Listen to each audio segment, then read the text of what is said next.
Chapter 162. She said, "This won't do. I'm afraid none of us will be able to escape.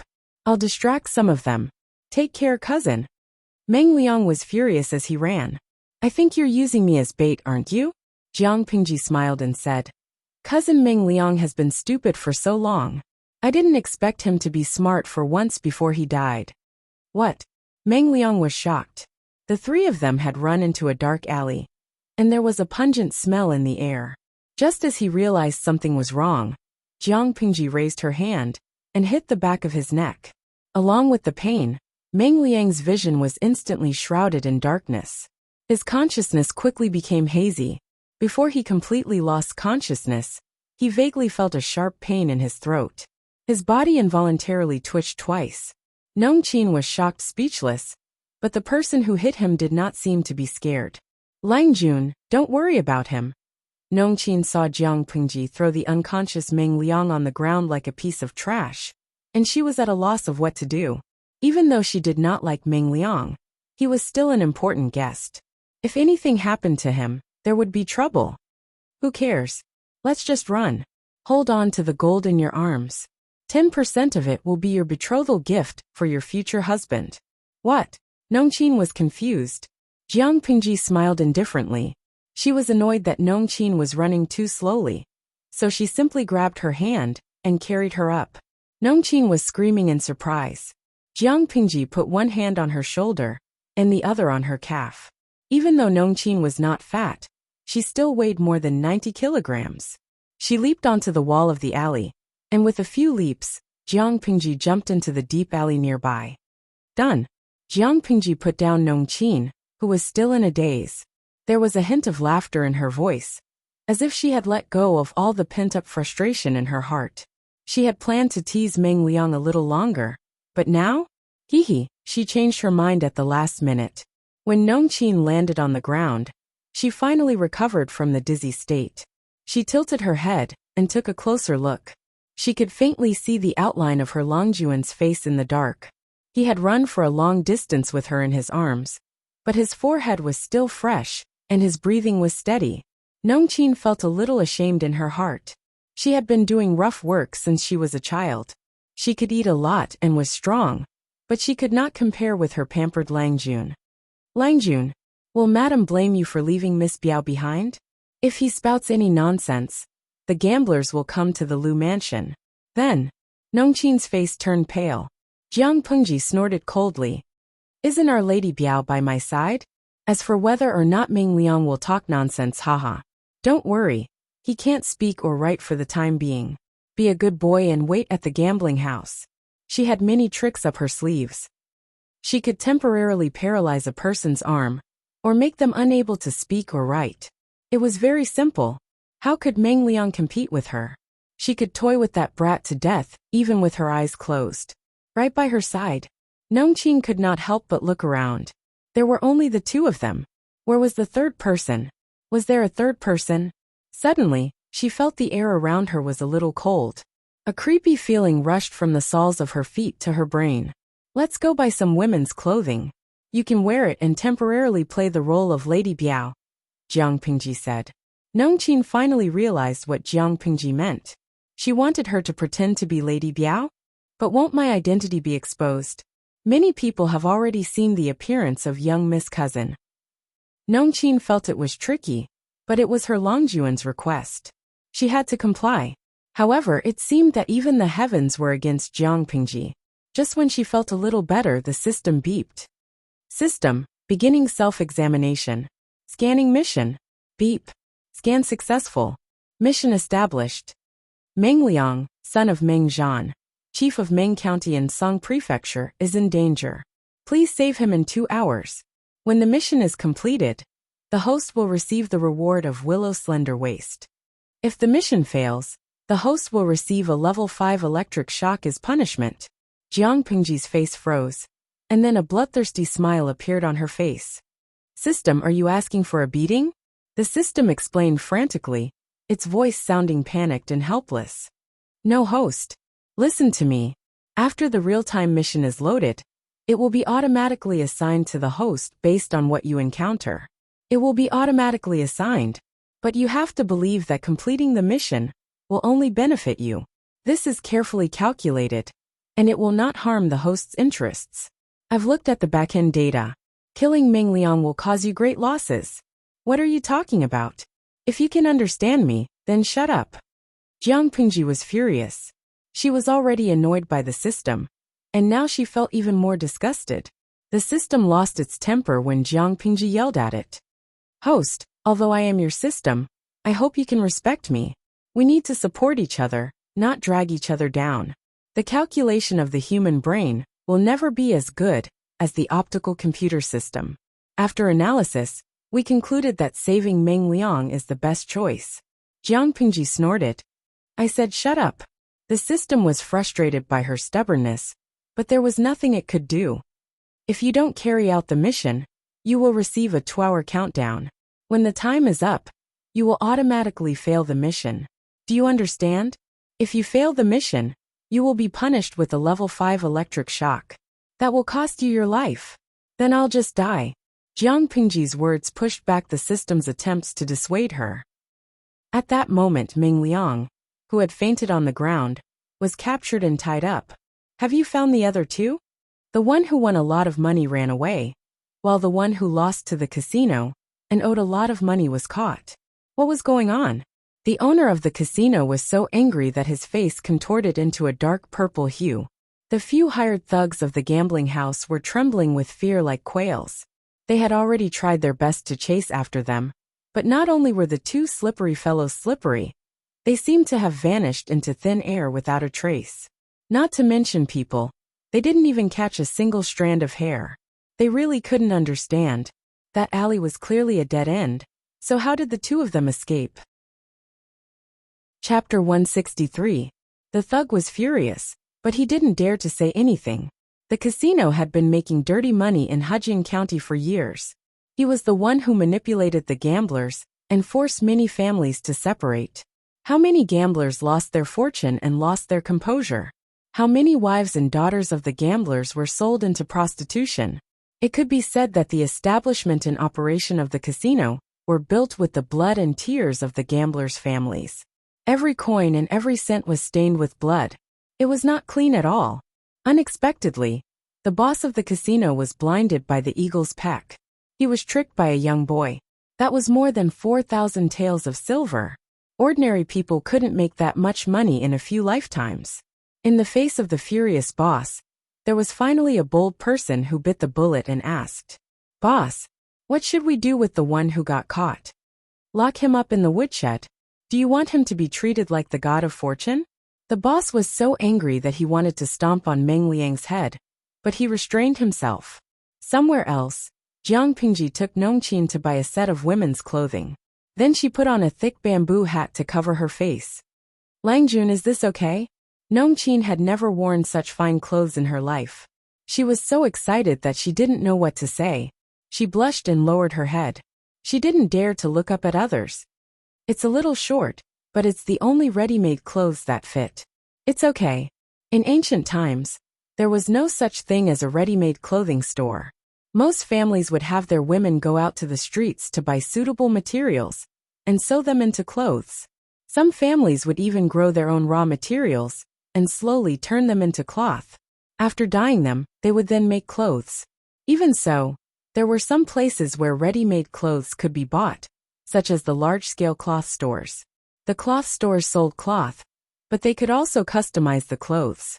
Sometimes, in order to give customers a more intuitive introduction, they would make some ready-made clothes and display them in the shop. The clothes could also be sold, but that was not the main business of the cloth store. Jiang Pingji took Nongqin around the clothing store and bought a set of fine, high-quality clothes that fit her figure. He asked Nongqin to put on the bamboo hat and bought 2 bolts of good material for inner clothes for Xuanmei Takshu. Jiang Pingji didn't want to be special. Nongqin bought the clothes because of special circumstances, not because she was biased. But for the sake of fairness, she couldn't ignore the other 2 maids in the yard. If he gave them other materials, even if they were made into clothes, they wouldn't be able to wear them. It would be better to buy the material used to make undergarments, which would be more comfortable to wear. Let's go. Jiang Pingji said. Nongqin nodded and pulled the white veil over the bamboo hat to prevent her face from being exposed. The system trembled as it spoke. Host, are you really not going to consider it? Jiang Pingji had calmed down from her previous anger. She asked seriously, can you uninstall the real-time mission board after it's loaded? Don't give me these messy tasks, because even if you give them to me, I won't do them. The system said bitterly, I'm sorry, host. The loading board can only be uninstalled after the next major upgrade.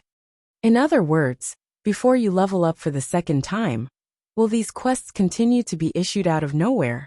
The system carefully looked at her face to make sure she didn't have any intention of scolding her.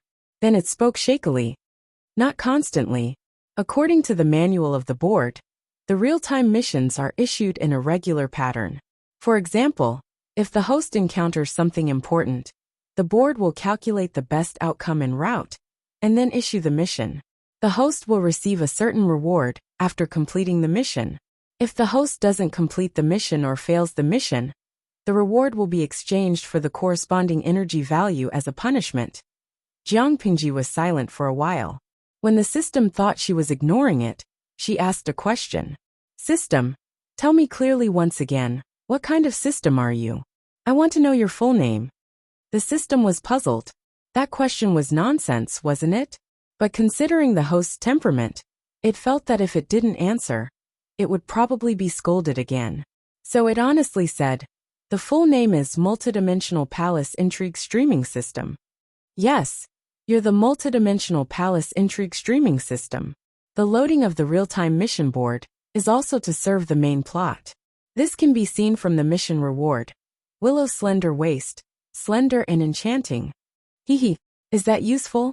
Of course, men like slender waists, and having a willow slender waist can indeed make men linger on you for a second longer. But Jiang Pingji's voice was very calm, but it was this calmness that made the system's scalp tingle. I want to kill all my enemies and become the emperor, not sleep with all the men, and let them help me ascend the throne. Becoming the emperor and becoming the emperor's woman, how could the two be the same? So now system, you can shut up. The system didn't dare to make a sound. Jiang Pingji didn't have such a strong desire to cause trouble in the beginning. It was completely forced by the stupid system and the culture of this even more stupid era. She didn't want to be changed, so she could only think of ways to change others. As for the 5th level electric shock punishment that the system mentioned, did it really think that the Federation's training methods were child's play? 90% of the so-called 5th level electric shock punishment was a threat. She knew what the other 10% was. Because she knew it, she was not afraid. It was still the same thing. Playing tricks with her? She could play with it with her eyes closed. Intelligence was a real weakness, and it couldn't be changed by leveling up. But a 5th level electric shock punishment? Jiang Pingji's eyes flickered, and the corners of her lips curled up. This was a good opportunity. There were many training courses for genetic warriors, but the core of it was to stimulate the muscles with external force. The system's punishment couldn't really use electricity. After all, the human body was different. It was most likely to use some kind of energy to stimulate the nerves and muscles of the body to achieve the same punishment as a 5th level electric shock. If that was the case, it would be a good training opportunity. Jiang Pingji brought Nongqin back to the Luz and sent her to the outer courtyard where Meng Liang lived. Stay here for a few days. You can go back to normal after the storm blows over. Nongqin nodded. At that moment, there was a voice coming closer. Langjun, you're finally back. If you didn't come back, I would have gone out to look for you. The person stopped abruptly and stared at Nongqin and Jiang Pingji. It was Meng Liang's servant who thought that his Langjun was back. Seeing the servant running over, Jiang Pingji suddenly smiled. Chapter 164. Meng Liang's servant was smarter than his master. Or rather, he was more perceptive. He could feel that danger was approaching. He was like a croaking frog that had been targeted by a poisonous snake. His life and death could be decided in an instant. The manservant tried his best to suppress the creepy feeling. He stopped in his tracks and bowed to Jiang Pingji. He bit the bullet and asked, "Do you know where my wife is?" Jiang Pingji laughed softly. Her mellow voice was different from that of a young man. It sounded more like it came from her throat. It sounded mellow. She said darkly, "Do you want to know where your Langjun went? If you're so curious, why don't you go to hell and ask him?" After the manservant heard this, he instantly shivered. His hands and feet turned cold, and the fear in his heart exploded in an instant. He was so scared that his legs went soft, and he directly knelt down in front of her feet. His knees happened to press on a few protruding stones, and immediately a bruise appeared. His thin lips trembled. He couldn't say a word. After a long time, he took a deep breath. He said dryly, "Please don't joke around. My wife was fine." As he spoke, he slowly got up and secretly took a few steps back. The grudge between the Lus and the Mengs was irreconcilable. It was not impossible for Lu Shi to kill someone. The manservant was so anxious that his eyes turned red. "Why would I joke around? Since the villain dies because he talks too much, I'll let you die with regrets." Jiang Pingji took a step forward. The manservant froze. He quickly turned around and tried to run into the house. Nongqin was anxious. She wanted to catch the manservant when she saw him trying to escape. But someone was faster than her. As if there was a gust of black wind, Jiang Pingji had already caught up with the servant who was trying to escape. She pinched the servant's slender neck with one hand and gradually exerted force with her 5 fingers. The servant felt that it was getting more and more difficult for him to breathe. He tried his best to pry her hand away with both of his hands. His feet rubbed against the ground. At first he struggled intensely, but as time went by, the intensity gradually decreased. Sha sha sha sha. His legs, which were rubbing against the ground, went completely limp. His hands were still holding on to Jiang Pingji's wrists. His eyes were wide open, bulging so much that it seemed like they were about to jump out of their sockets and explode in the next second. His face had slowly turned from dark purple to green. Nongqin saw the servant struggling hard before he died.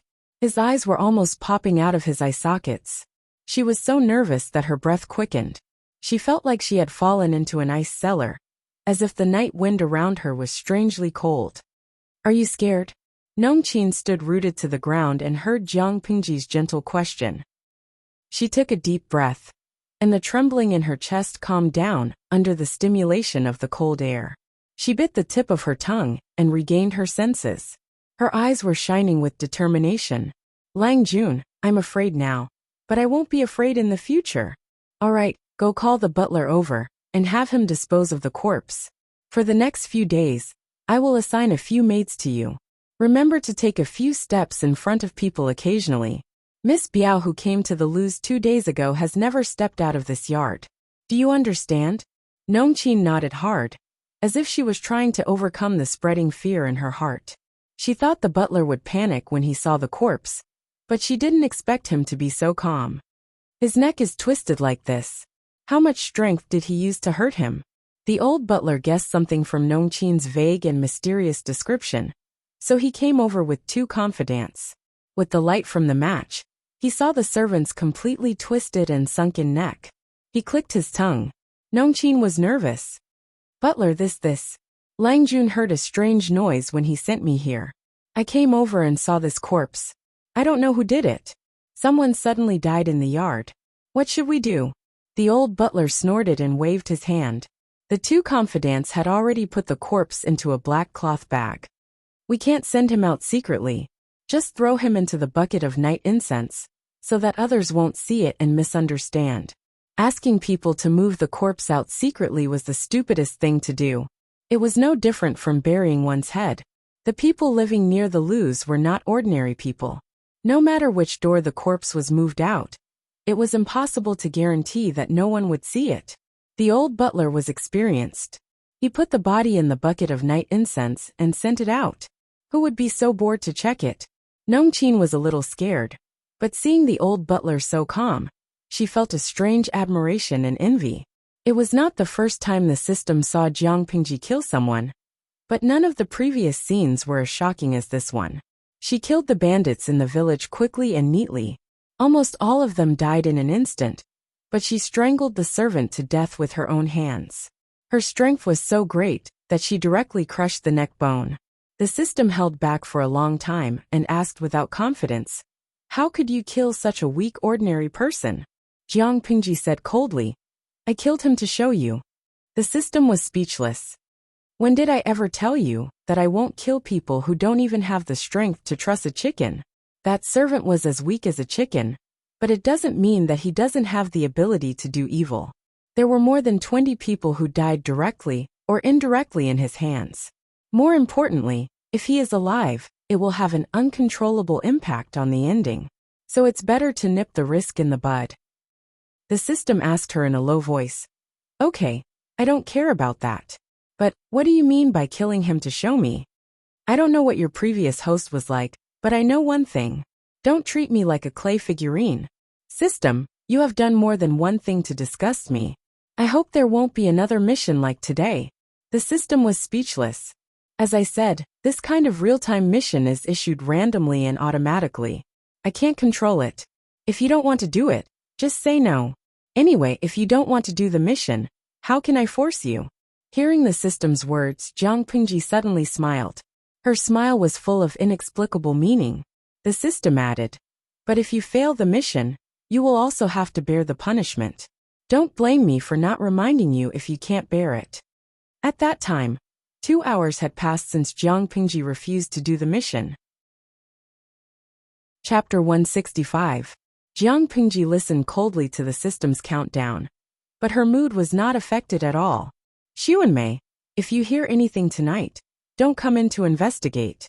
Xuanmei sat outside the door, a neatly folded mattress beside her. The mattress was used by the maids to keep warm during the night. Xuanmei was surprised to hear Jiang Pingji's instructions, but she still agreed. Yes, don't worry, Langjun. Okay.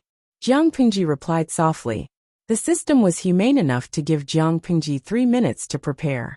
Jiang Pingji unhurriedly took off her outer garment, leaving only her moon-white inner garment.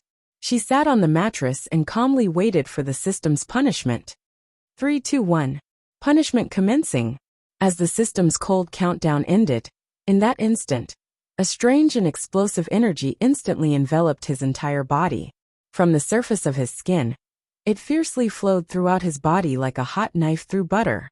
Every muscle in his body seemed to have been violently crushed by something. Jiang Pingji was forced to bend over from the pain. She lay on the mattress, making only a slight sound. As the explosive energy spread, her heart beat at an unimaginable speed, as if it was about to jump out of her throat. Her blood flowed faster, and hot sweat flowed out of her pores.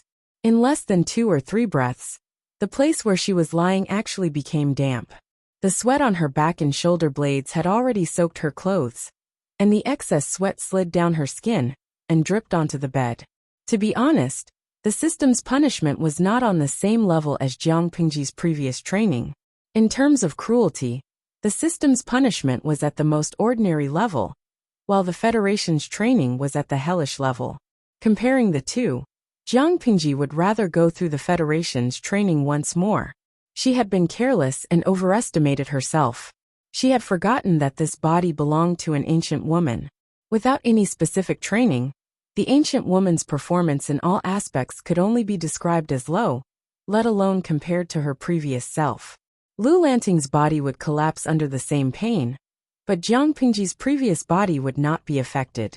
Even though Lu Lanting's body had an additional 31 points of fusion force, it was only enough to upgrade the body from a weakling to a burly man. In the end, it was still a normal person. In terms of numbers, it was not even comparable to a genetic warrior. Under such circumstances, Jiang Pingji was faced with a very awkward situation. His spirit and will were strong enough, but his body had already reached the limit of collapse. Her face was slightly twisted because of the pain, but the corners of her lips curled up into a twisted and strange smile, with a hint of mockery. Although she didn't know how the system graded the pain of the electric shock, after experiencing it herself, she was very clear about one thing. The so-called level 5 electric shock just happened to be the limit of this body's endurance. If it was just a little bit heavier, the body would collapse first and die.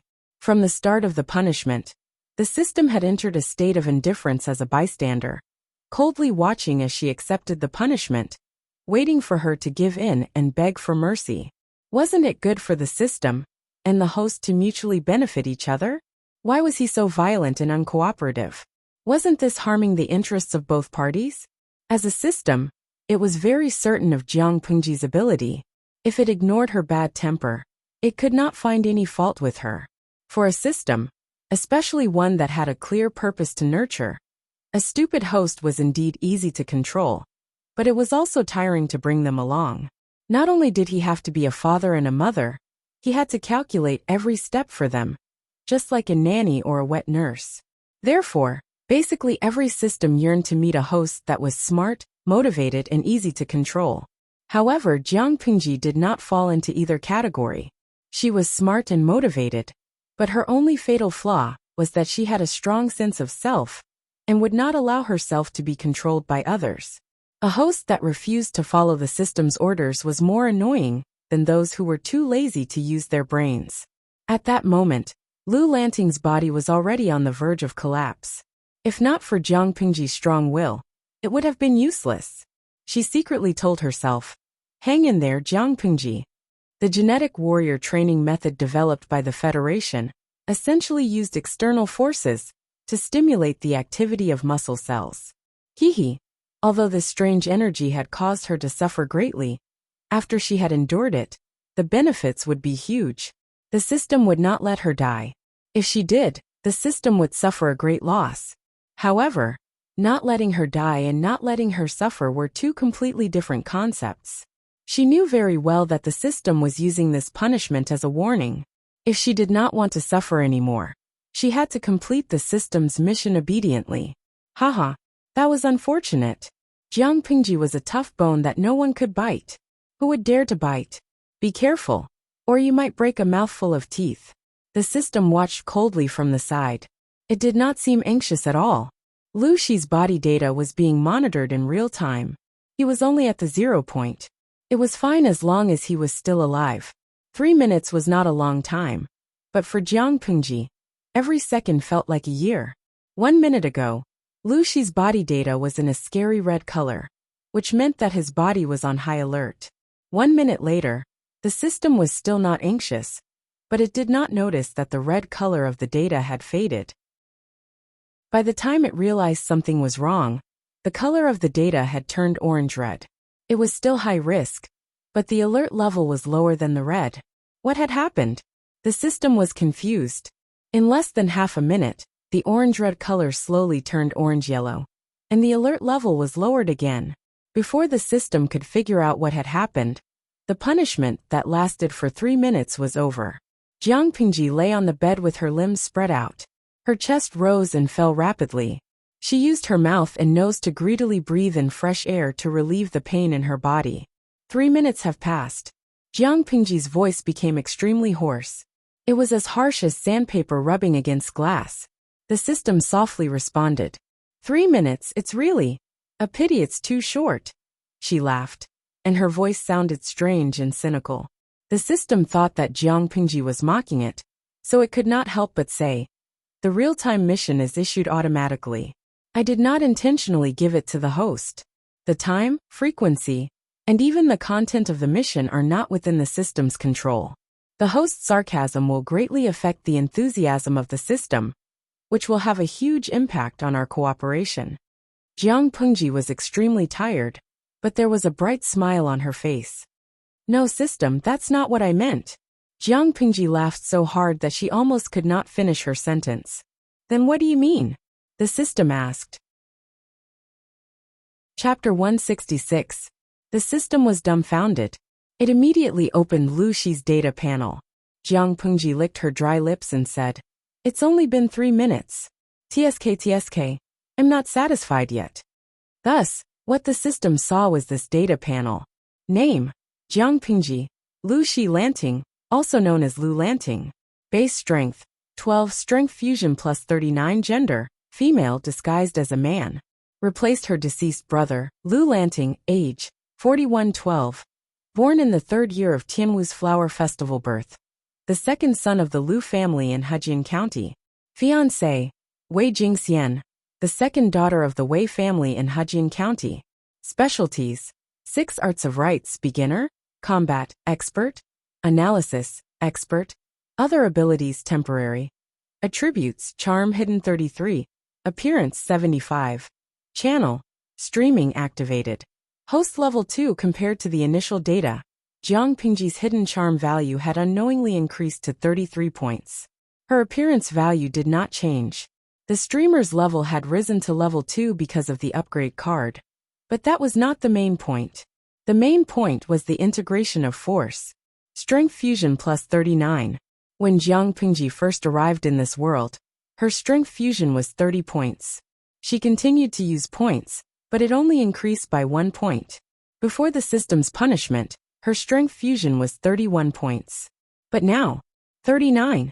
That was not all. Her unshakable base strength of 5 points had increased to 12 points. Strength fusion was a combination of her previous life strength and brought it to this world. It was a cheat, but the base strength was the body's own strength. An increase in the base strength meant that all aspects of the body had improved.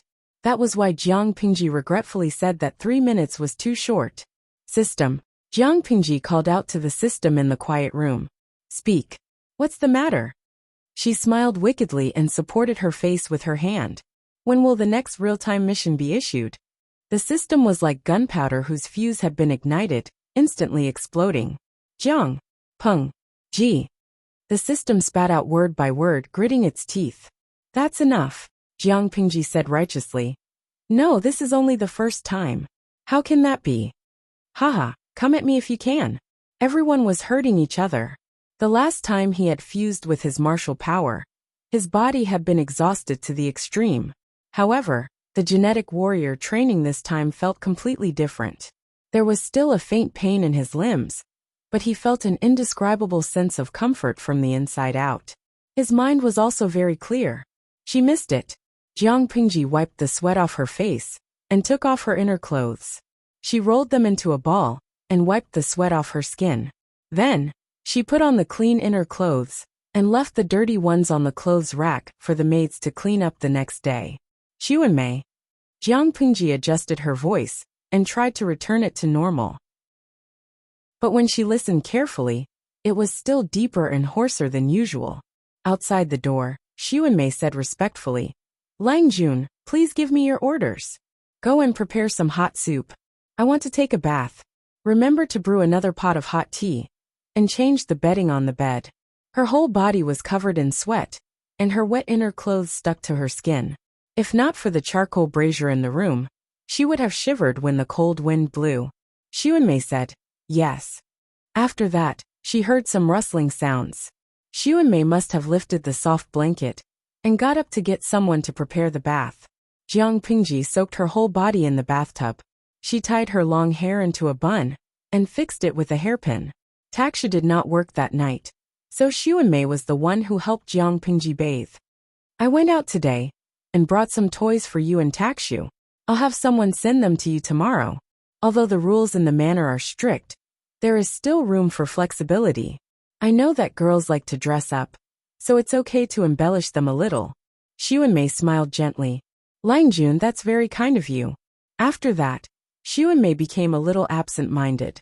She looked at Jiang Pingji with struggle and awkwardness. If you have something to say it. Don't keep it to yourself, she said.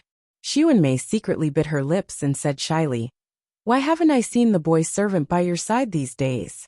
Jiang Pingji raised her eyebrows. She did not expect that Xuanmei still had not figured it out after so many days. Suko was not a man that Xuanmei could win over. They were not compatible. If they were forced to be together, it would only add to the resentment. She could force Suko to get close to Xuanmei, but what was the point? Anyway, Jiang Pingji would not do that. If Xuanmei had the ability, she could pursue him herself. If she succeeded and Suko was willing, she would be the matchmaker. Suko was sent out to do something else. He is not staying in the manor for now.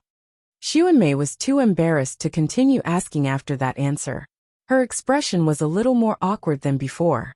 The next day, Jiang Pingji woke up feeling refreshed. She meditated for a while. Her 5 senses were much better than before. After breakfast, the servant reported that Qiguan Rang was visiting. What a rare guest.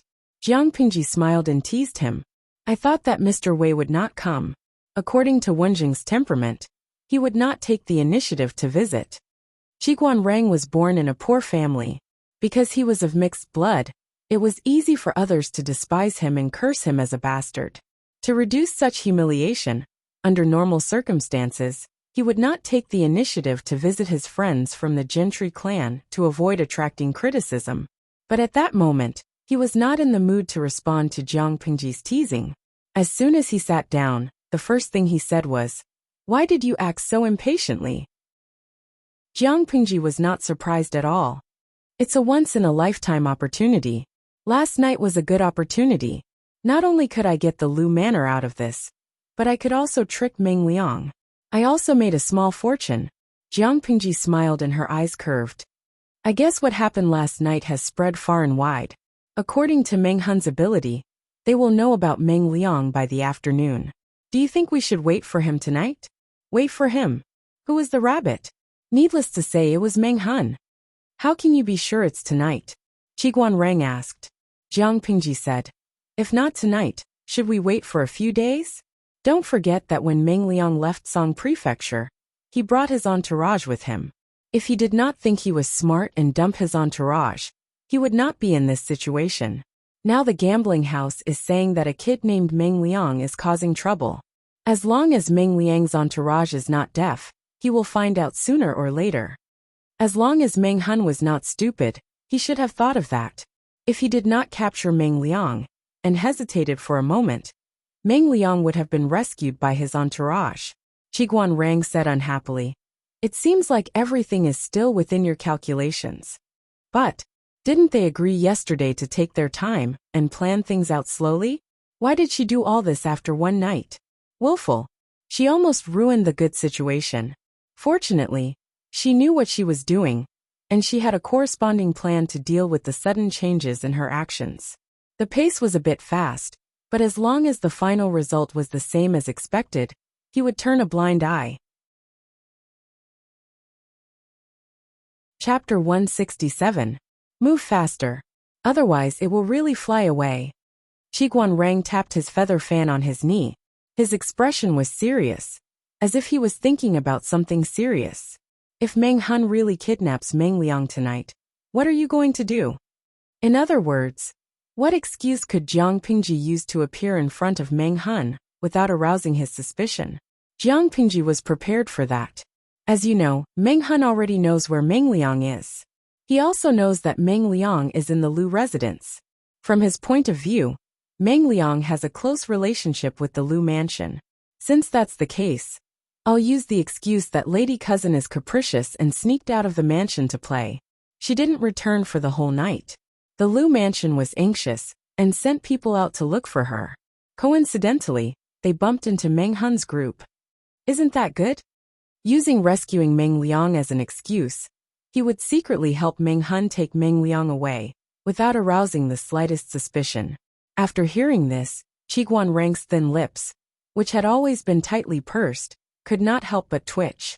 As shameless as he was, sometimes he had to admire Jiang Pingji, who was even more shameless and proud of it. He also pitied Meng Liang. Being schemed against by the person in front of him once wasn't enough. In such a short period of time, he was schemed against again and again. In the end, he was even being squeezed out of his final value. Jiang Pingji said, tonight, let's wait for a good show. Wenjing, do you want to come? We've reserved the best seat for you. Qiguanrang rejected him mercilessly. He said expressionlessly, no, I'm old and tired. I don't want to torment myself. Compared to jumping up and down without any peace, he preferred to squat comfortably in one place. He didn't want excitement, only stability. That's a pity. Jiang Pingji picked up the teacup and took a sip. She said to the system, it's almost time. Start the semi-interactive streaming mission. The title remains the same. Just put, how to kill Meng Liang gracefully without wasting time. Her relationship with the system was very stiff, but due to the current situation where the two of them could not be separated, while she was wary of the system, she also had to constantly pay attention to its little tricks. She tried her best to take the initiative and control the rhythm of the situation, so as to prevent the situation from getting out of control. The system wanted to throw a tantrum, but its job was to livestream. If Jiang Pingji really did not livestream, its losses would be incalculable. He could go against anything, but there was no need to go against the popularity points. Therefore, when Jiang Pingji suggested starting a semi-interactive livestream mode and entering the main topic of the mission, it reacted immediately. Tens of thousands of viewers flooded into the livestream room in an instant.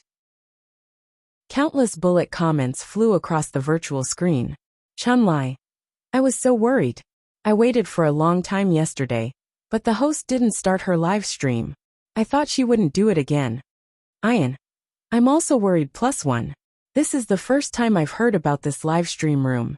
Yesterday, I came to watch the live stream after being recommended by my roommate, but I found that the live stream room wasn't open at all. I thought something had happened to the host, and she couldn't start the live stream. Dashu Xiaobing. Although I'm quite worried, considering the uniqueness of the host's live broadcast room, it's good enough that she can broadcast live. I really can't expect to broadcast live every day. Maybe the host encountered something and couldn't attend to the live broadcast. Some people expressed their worries, and a small group of new viewers greeted them. The rest of the viewers were shocked by the title hanging in the live broadcast room. How to kill Meng Liang gracefully without wasting time. There was a limit to the number of people in the live broadcast room, and there were many people queuing up to watch the live broadcast. So not everyone could keep up with the progress of the live broadcast. Who is Meng Liang? Many people were confused. Little fairy. Who is this Meng Liang? Why did the host broadcast him to death? What kind of atrocious things did he do? Fengqi Tianlan. Isn't this room supposed to broadcast palace intrigue? Why did it become a place to broadcast the trial of a criminal? If that's the case, it feels like I'm watching all kinds of novels about trials. How does the host plan to sentence him? Isn't it bloody? There were many new viewers who didn't know what was going on. But there were also many old viewers who had been paying attention to the live broadcast room and knew about Meng Liang. In response to the questions from the new viewers, they briefly explained Meng Liang's background and what he had done. For a moment, many sympathetic viewers said that the scumbag deserved to die. Of course, there were always people who liked to disagree. Librarian Auntie. Even if Meng Liang did something wrong, the host doesn't have the right to kill him, does she? He broke the law. And as long as these things get out, he'll definitely be punished by the law. The host's behavior is so barbaric, and it's a double standard. There were a few similar comments, and they all said that Jiang Pingji was a busybody. She wasn't serving tea, so why did she have to extend her hand so far? Jiang Pingji chose to ignore these comments. She didn't have the slightest intention to explain or refute them. It wasn't that she couldn't argue with them, but she didn't want to waste her breath on such low IQ people. When did she say that she was a good person? When did she say that she was a good person who upheld justice? Upholding justice was a matter of the law. What did it have to do with her?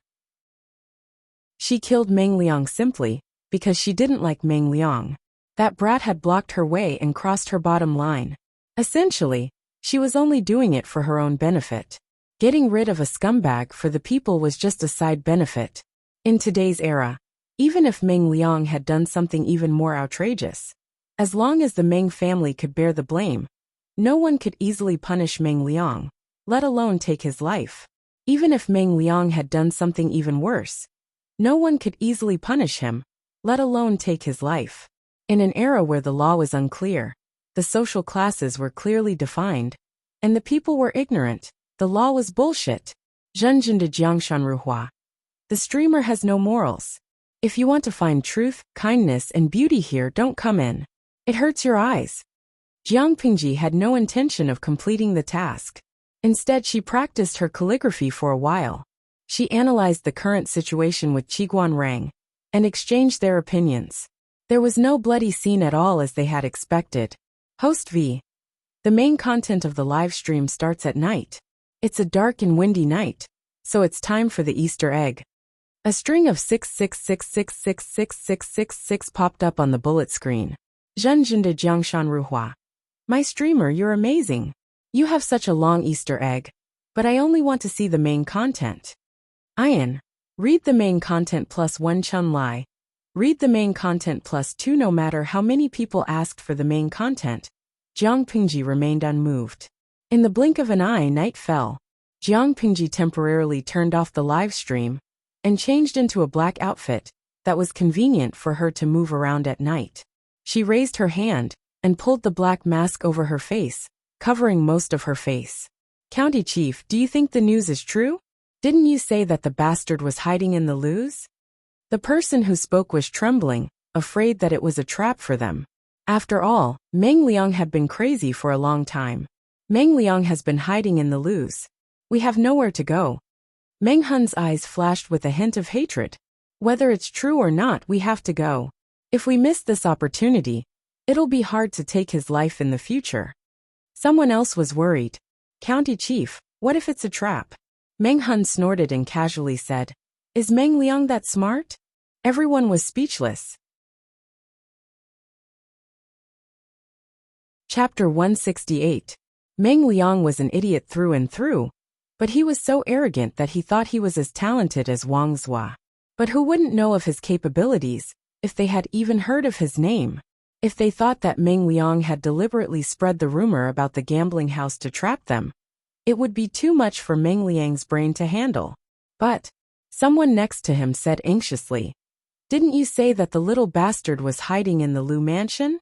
The Lu mansion has been disgraced. In order not to be punished by the Mengs, they will definitely try to find him, right? Do you think it's possible that we won't find him? Meng Hun lowered his eyes and said, It's possible, so we have to be quick. Let's leave it to fate and luck. In order to catch Meng Liang, Meng Hun took a few healthy brothers down the mountain and disguised themselves as ordinary people to sneak into the city. They pretended to be gamblers and walked around the gambling house. With the excuse of going to the toilet, they got a rough idea of the internal structure of the gambling house. I heard that this gambling house often does immoral things. They lock the people they catch in the woodshed. If the little bastard is really here, he's probably locked in there too. This is the general structure of the gambling house. And the woodshed is here. The man who spoke was originally a scout, specializing in gathering information from the front line. Now he just wanted to get a feel of the gambling house, so it wasn't difficult for him. There are a lot of thugs in this gambling house. If we rush in and grab him, we might make a big deal out of it. It'll be hard to get out of the city tomorrow, someone suggested. One of them suggested, Then let's wait until nightfall and take advantage of the darkness to sneak over and capture them? Meng Hun nodded. Let's do that. Before we do it, we need to keep an eye on the front and back doors of the gambling house. As the sky darkened, the woodshed was shrouded in darkness. Everyone's vision was dim, and the air was filled with pungent dust. Meng Liang was tied up with a rough hemp rope. He lay on the ground and curled up into a small ball. His long eyelashes trembled along with his erratic breathing, and his eyebrows would occasionally furrow slightly. Coupled with the bruises on his face, he looked very pitiful. Even though people knew he was a man, they still couldn't help but look at him with love and sympathy. There were two thugs outside the woodshed. One of them was standing while the other was sitting. They were chatting casually, and the content of the conversation was related to Meng Liang. Hey, that kid is still stubborn and unwilling to confess. One of the thugs rubbed his arms to dispel the coldness of the night. He spat at the corner of the wall and said unhappily, What's the point of doing this? If the boss is angry, he can do anything. Another person said, Hey, it's not that the kid doesn't want to tell us. It was clear that there was something wrong with his throat. He couldn't use his hands and couldn't write. The strange thing was that the doctor came over to take a look and said that there was nothing wrong with him. This made the boss very angry. Meng Liang had lost a debt of several thousand taels of silver, but his partner had won more than 4,000 taels of silver from the gambling house and escaped. Was the gambling house losing money? It was a small business and didn't accept credit. He didn't expect that after working so hard to run such a gambling house and going against his conscience to earn so much black-hearted money, he would be tricked by a few young lads in the end. All the money he had painstakingly earned over the years went into someone else's pocket. It would be strange if the gambling house owner wasn't furious. They forced Meng Liang to ask about Jiang Pingji and Nongqin's whereabouts, But the sissy kid was still putting on airs and wouldn't talk. In the beginning, the owner of the casino and the thugs thought Meng Liang was just being stubborn, so they gave him a good beating. Meng Liang screamed in pain after being hit twice. He didn't look like someone with a backbone at all. He didn't even beg for mercy. His watery eyes were swollen from crying. The thug from before asked, "Isn't this kid pretending?" The thug rolled his eyes in disdain. "Pretending? How is this pretending?" Every time he was hit, he would howl like a pig being slaughtered. He knelt when he was told to. His knees were as soft as mud. Did he have any backbone? You didn't see him crying while hugging the boss's leg. Girls aren't that weak. But didn't we say that the kid might be from one of those noble families? The thug continued to roll his eyes. Have you seen any noble as weak as the one inside? Even though I don't know how to read, I know that the real nobles would rather have their heads chopped off than kneel and beg. So the one inside is a fake. Because it was the night shift. The thug went home to sleep during the day and missed a lot of things. Speaking of this, the thug suddenly chuckled. He put one hand on his partner's shoulder and whispered mysteriously, "Of course he's a fake. Have you seen any noble more coquettish than those young men in the south courtyard? That face is as beautiful as a fairy, but it's so coquettish inside." The boss was so angry that he asked his brothers to teach him a lesson and make him give in. Guess what happened in the end? In the woodshed, the unconscious Meng Liang slowly woke up. When he heard the conversation, he was so angry that he almost broke his teeth. Then what does boss plan to do with him? Meng Liang heard another person say, "What else can we do?" If he couldn't catch the other two, and the one inside couldn't say anything, what was the point of keeping him alive? One more day means one more person's food. But he's really good looking. He's even prettier than the top Langjuns in the south courtyard. If we take good care of him, teach him well, and sell him for 3 to 5 years, he'll be able to hook up with some rich people. Maybe the boss will earn a few times more. What kind of place was the south courtyard? It was commonly known as a brothel, a place that sold men. It was also a brothel frequented by many men who liked men. When Meng Liang heard this, he was so angry that he almost fainted. His heart was filled with anger, and he tried to open his mouth to scream, but the sound that came out was a hoarse "Ah." He angrily hit the ground with his elbow, his eyes blazing with hatred. Meng Liang hated those gangsters who had humiliated him, but he hated Lu Shi even more. The people in the casino didn't know what it meant to be kind to a woman. They slapped him several times to wake him up, and then they tortured him. He tried to open his mouth to speak and scold these lowlifes, but his throat seemed to have been stolen. He couldn't say anything, as if he was born mute. What was worse was that he couldn't feel anything below his elbows, let alone pick up a pen to write. He couldn't open his mouth to speak, and he couldn't write. The people in the casino lost their patience. They slapped him a few times, and he almost lost his mind. He wasn't someone who could take hardship, and he was afraid of pain. Soon he couldn't take it anymore. He knelt down and begged for mercy from the lowlifes he despised. Chapter 169. Jiang Pingji was good at hiding. She was dressed in black and had a mask over her face. With the cover of the night, she had an easier time. But she was not there to save people, so when she jumped over the wall to enter the yard, she deliberately left an obvious flaw. Ziyinghua. I like the streamer's posture of jumping over the wall. It's like watching a martial arts movie. Cafeteria Daffin Auntie. I'm rubbing my face, but I'm still looking forward to the streamer's elegant qinggong. Although it looks cool now, it feels too down to earth. Normally, shouldn't the streamer just spread her arms and fly? Ian. Cafeteria Daffin Auntie, you're not talking about a person, but a bird, right? Lao Siji Lianmeng. I feel like I'm the only one in the entire streaming room who saw through the streamer's other move. What was the truth? Jiang Pingji's seemingly unintentional, or even deliberate move before she jumped over the wall. She could have climbed over the wall without alerting anyone, but she still had to look around. She knew that if she took a small step out of the shadow of the wall, her body would be exposed to the relatively bright moonlight. Even if it was only for a short period of time, ordinary people would not be able to see it. But Meng Hun and his men had been guarding the back door of the gambling house for a while. How could they not see it? Oh no! Someone with suspicious movements has gone in. The scout beside Meng Hun said in a low voice at the same time. They all looked gloomy. Is it the Lus or the Meng's entourage? Meng Hun analyzed. The Lus are a famous aristocratic family in Hejian County. If they wanted to save people, they wouldn't have done it so sneakily. They could have just found an excuse to break into the gambling house. They must be the Meng's entourage for being so cautious and skilled. County Chief, should we go in now? The scout asked in a low voice. Originally, they had already sent one of their men in, hoping to take down the guards without alerting the gambling house.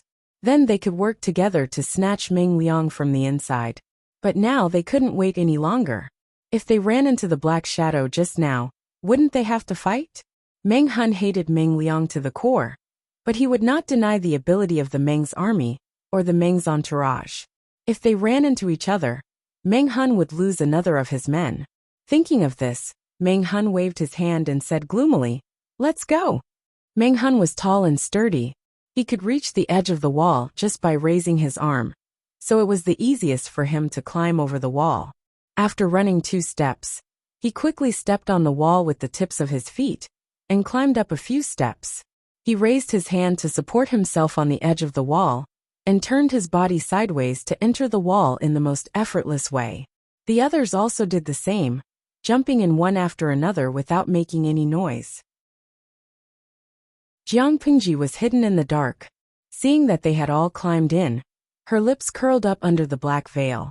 The show had officially begun. Ziyinghua. #StarryEye. I'm a newbie in the live broadcast room.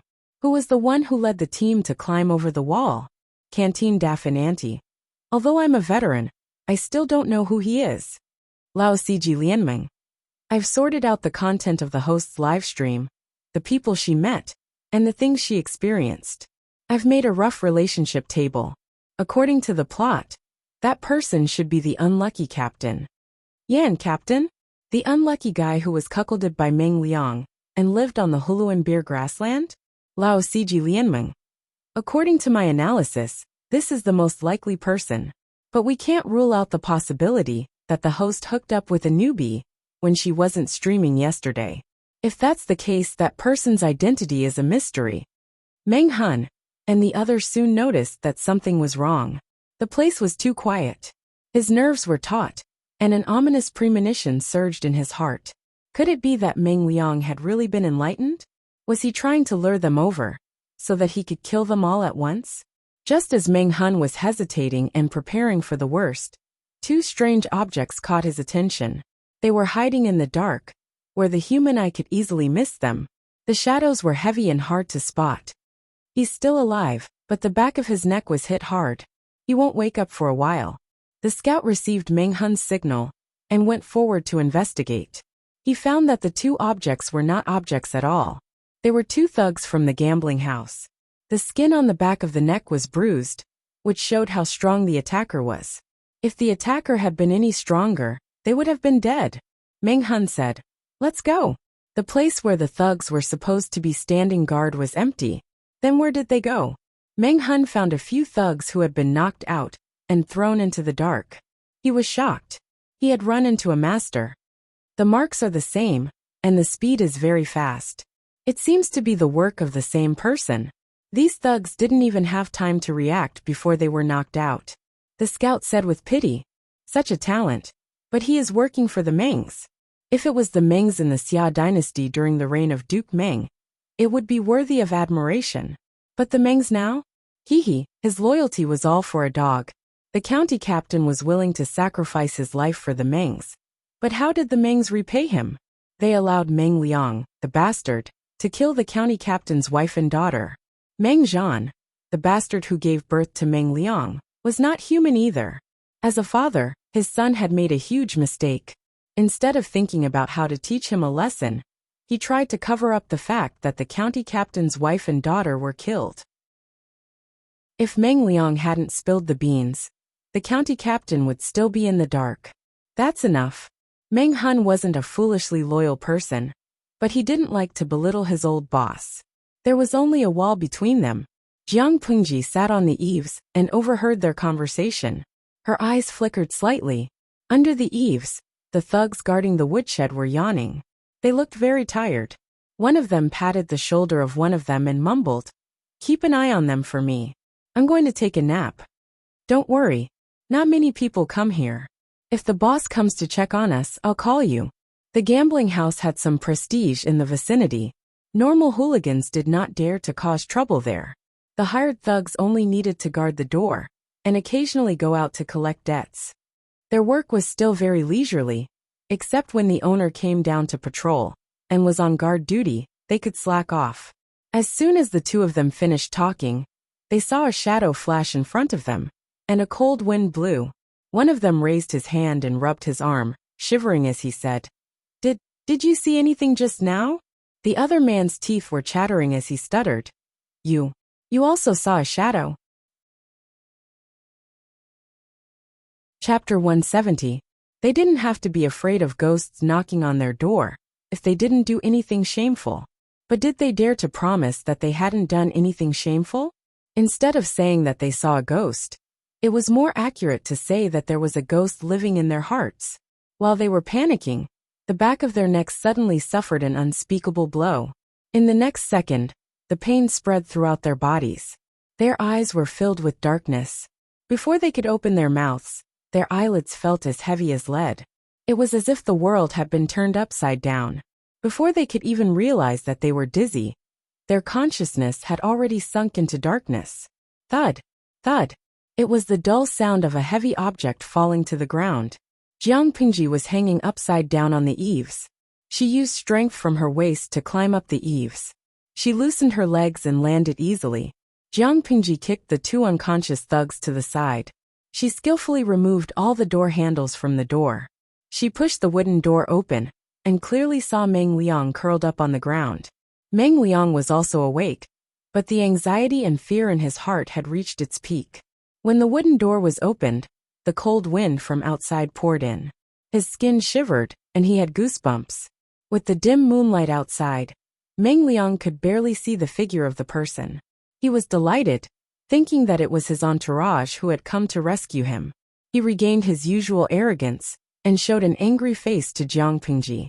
Although he could only make vague, sounds, it was obvious from his angry tone that the words he wanted to say were not pleasant to the ear. Jiang Pengji's eyes showed concern. She was not angry at Meng Liang's attitude at all. Just as she was about to go forward and untie the ropes on his hands and feet, a gust of cold wind blew behind her. The audience in the streaming room all screamed.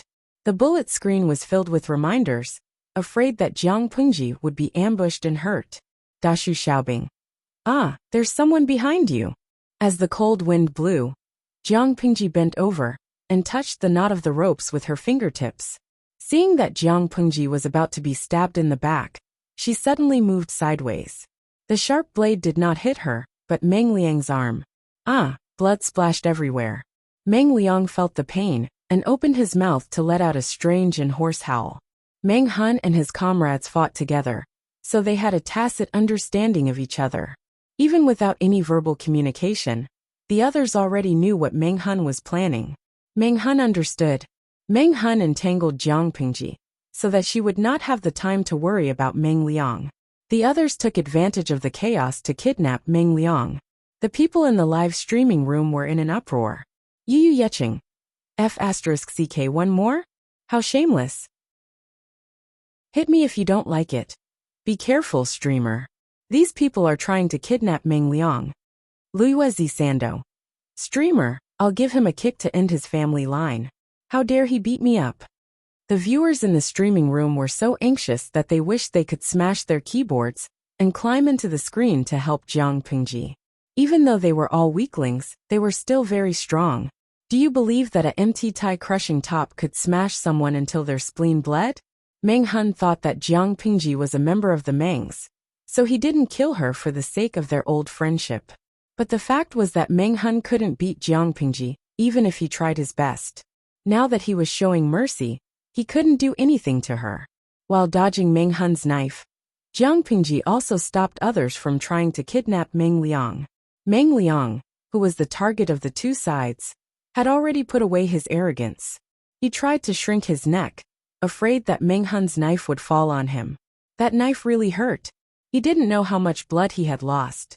When he was safe, he would punish the squire who had come to save him. The Mengs didn't feed useless people. They had given him food and shelter for so many years. But in the end, he couldn't even protect him and got injured. What was the point of keeping such useless people? He wouldn't be grateful for the squire who had risked his life to save him, because it was his duty. If he did well, he wouldn't be rewarded. If he didn't do well, he would be punished. The Mengs fed them, so their lives belonged to the Mengs. Not only did they fail to protect him, but they also got him injured. Meng Hun was entangled with Jiang Pingji, but he was from the army. The so-called martial arts were used to kill enemies. His moves were big and quick, so it was easy for him to be at a disadvantage when he met someone who was agile. He showed mercy to Jiang Pingji, so he couldn't keep her busy. It wasn't a good idea to continue like this. Jiang Pingji thought about it and deliberately showed an opening. She took out a pile of firewood in the woodshed and pretended to attack Meng Hun's companion. Meng Hun saw that and chose to protect his companion without thinking. But the next second he thought, oh no. His wrist holding the knife was hit hard, and his arm went numb. He couldn't help but let go of the knife, and it was instantly taken away by the man in black. Almost at the same time, his knees were attacked, and he subconsciously bent his knees. He was in a half-kneeling position. His arms were locked behind his back, and his shoulders were still heavy. He tried to stand up, but he couldn't. Don't move. If you move, his neck will be in danger. Jiang Pingji held the knife against Meng Hun's neck, and Meng Liang had been taken by someone else. The two sides were in a stalemate. I dare you to move. Meng Hun's companion was anxious, afraid that the man in black would kill Meng Hun. Haha, why wouldn't I dare? Those who can threaten me in this world are either dead or haven't been born yet. Jiang Pingji didn't try to cover her voice, so there were two people who couldn't stay calm. One was Meng Liang. He thought the man in black was a member of the Mengs who came to rescue him. The other was Meng Hun. He had good hearing and memory, so he naturally remembered who the voice belonged to. He suddenly felt indescribably nervous. Jiang Pingji seemed to have noticed Meng Hun's abnormality. She raised her eyebrows and asked, "Who are you guys?" Meng Hun deliberately lowered his voice and said to his companion, "Don't worry about me. Kill that bastard." "How can I do that? I can't do that." Meng Hun could be ruthless, but for these people, the lives of thousands of Meng Liang were worth less than a toe of Meng Hun's. The two sides were in a stalemate. Jiang Pingji had to helplessly shake her head. She restrained Meng Hun and tried to communicate with them. "I don't know why you guys are so determined to take my cousin's life. She is just a girl who rarely leaves her house. How could she make you guys hate her so much? Please think twice. If it's a misunderstanding, I will apologize for my cousin." Meng Hun's eyes darkened. This young man with extraordinary skills was indeed Lu Shi, the Langjun from that day. He asked, "This is a man. How could he be your cousin?" Chapter 171. Meng Hun and even Meng Liang were dumbfounded, not to mention the audience in the live broadcast room. Did he say that? Meng Liang did say that, but not to Jiang Pingji. He said it to his second wife, Gu Zhen. Jiang Pingji didn't care who she said it to. She said it anyway, and it wasn't considered a lie. Meng Hun did not suspect that Jiang Pingji was making things up. Instead, he was sure that Meng Liang was telling lies. He laughed so hard that he forgot to hide his voice. "You are a living Buddha. How could you be blinded by such a villain?" Jiang Pingji suddenly remembered something when she heard the familiar voice. She turned Meng Hun's face to take a closer look. Then she showed an angry expression. She asked in a low voice, "How could it be you?" Meng Hun did not answer. Instead he asked, "How did this bastard frame me? Why would I want to frame him? And what would I use to frame Meng Liang? Wasn't this bastard responsible for the death of my wife and daughter? How dare he lie to me?" Jiang Pingji looked at Meng Liang coldly, and then at Meng Hun, who was full of hatred. She was hesitant. At this moment, a series of footsteps came from outside. Everyone in the woodshed tensed up. Jiang Pingji had no choice but to take a deep breath and say in a stiff voice, "We can't stay here for long. Let's go somewhere else." Even so, she did not let go of the knife that was pointed at Meng Hun's neck. Meng Hun's subordinates did not dare to act rashly. Meng Liang's brain was not good, but his intuition was not bad. Whether it was Meng Hun on the left, who had killed his wife and daughter, or Lu Shi on the right, who had deliberately set him up and humiliated him in the gambling house, both of them were black-hearted and had no good intentions towards him. Unfortunately, he could not speak or write. Otherwise, he would have seen through Lu Shi's disguise. "It's safe here. No one will come to disturb us for the time being. Now you have enough time to tell me the truth. I hate lies and betrayals." Her voice was cold as she said to Meng Hun, "Previously, I thought you were a desperate refugee who had to leave your homeland. Now that I think about it, it was just a trick you set up to get close to me and extract information, right?" Jiang Pingji hadn't streamed yesterday, so the viewers in the streaming room didn't know how good her acting skills were. They comforted her one after another. "Ian, host, don't cry. Don't be sad. This stinky man is too cunning." Cafeteria Daffin Auntie. "Poor streamer. She's been cheated. I feel like I've been F***ed. Sai, don't feel bad." Xian. "Yeah, don't feel bad. We will support you. Let this person go to hell." Apart from the naive audience and the newbies who didn't understand the situation, there was another group of people who had a different attitude. Lao Siji Lianming. "I'll bet one spicy stick that the streamer is cheating us." Nongfu Shangquan Yudiangshuan. "Life is like a drama. It all depends on acting skills. After the last time, I no longer believe in the host's integrity." The audience in the live broadcast room was impressed. One by one, they scratched their ears and cheeks. Some of them had seen through the truth, but most of them still sympathized with the streamer. Jiang Pingji accepted the sympathy generously, but she still had to show off her acting skills. Meng Hun pursed his lips and cupped his hands at her. "It's my fault. I wasn't honest with you, but this matter concerns the lives of my comrades, so I have to hide it. It doesn't matter if I die, but I'm afraid I won't be able to kill the enemy." Jiang Pingji loosened her grip on Meng Hun's neck. Meng Hun felt it and sighed in his heart. Lu Shi's Lang Jun was good at martial arts, but he was kind and soft-hearted. It was too easy for him to be taken advantage of. Jiang Pingji didn't seem to notice the change in Meng Hun's expression. She asked sternly, "You said my cousin." "No, my cousin was deceiving me." "What's going on? Didn't you cause the war in Meng County and Song Prefecture?" "The war spread and many people suffered because of it." Meng Hun felt a pain in his heart. Jiang Pingji had evoked the worst memory in his heart. He didn't think too much at that time, because he wanted to avenge his wife and daughter. He brought his brothers to rebel against the Mengs and burned down the county governor's manor. But he didn't expect the Mengs to be so short-sighted that they used the Mengs army just to catch them. Meng Liang's evil deeds and the Mengs' exploitation of the common people had already caused a lot of resentment among the people. The Mengs' army exploited the merchants and the common people in the name of searching for Meng Hun and the others. It was called a search, but it was actually to loot the property of the innocent people and take their wives and daughters.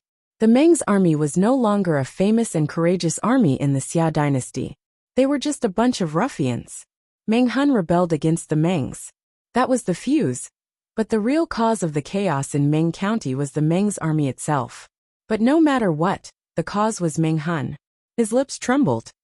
"Although I don't know what kind of flowery words this bastard used to deceive you, I'm not a treacherous person.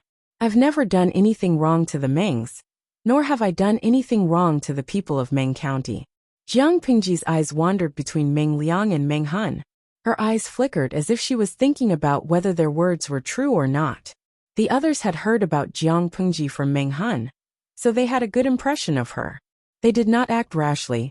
Jiang Pingji said, "If that's the case, why don't you tell me the truth from the beginning?" Meng Hun secretly heaved a sigh of relief. He knew that there was still room for negotiation. Not only was the young Lang Jun in front of him kind, but he could also tell right from wrong. "I'll have to start from a few months ago." Meng Hun took a deep breath and tried to calm himself down. Otherwise, he was afraid that he would strangle Meng Liang. He had his own plans. Meng Liang, that bastard, had to die. Otherwise, how could he go to hell to see his wife and daughter? After Meng Liang's death, Lu Shi could take his head to the Mengs and ask for an explanation. That way, the Mengs would owe him a favor. At the same time, he also hoped that Jiang Pingji could help his brother out for the sake of this. He did not care if he died, but he could not let his brothers die in vain. With that in mind, Meng Hun could barely calm down and tell the whole story. Although Meng Hun tried his best to calm down, his eyes were still red and tears were about to fall. The audience in the streaming room did not praise Meng Liang anymore. They all felt sorry for Meng Hun. It was a beautiful scene to see a delicate person crying in the wind. After watching it, one could only sigh and then feel nothing else. But Meng Hun was a 7-foot-tall man. His eyes were red because he was talking about something sad. The audience could see that he was trying his best to hold it in. His hands were clenched into fists. His knuckles were white and his eyes were fierce. Chapter 172. Cafeteria Dafinanti. My heart aches. Whether it's in the host's world or in reality, good people never get rewarded. Lao Siji Lianmeng. The Mengs are really bad. How could a loyal man like him be forced into such a corner?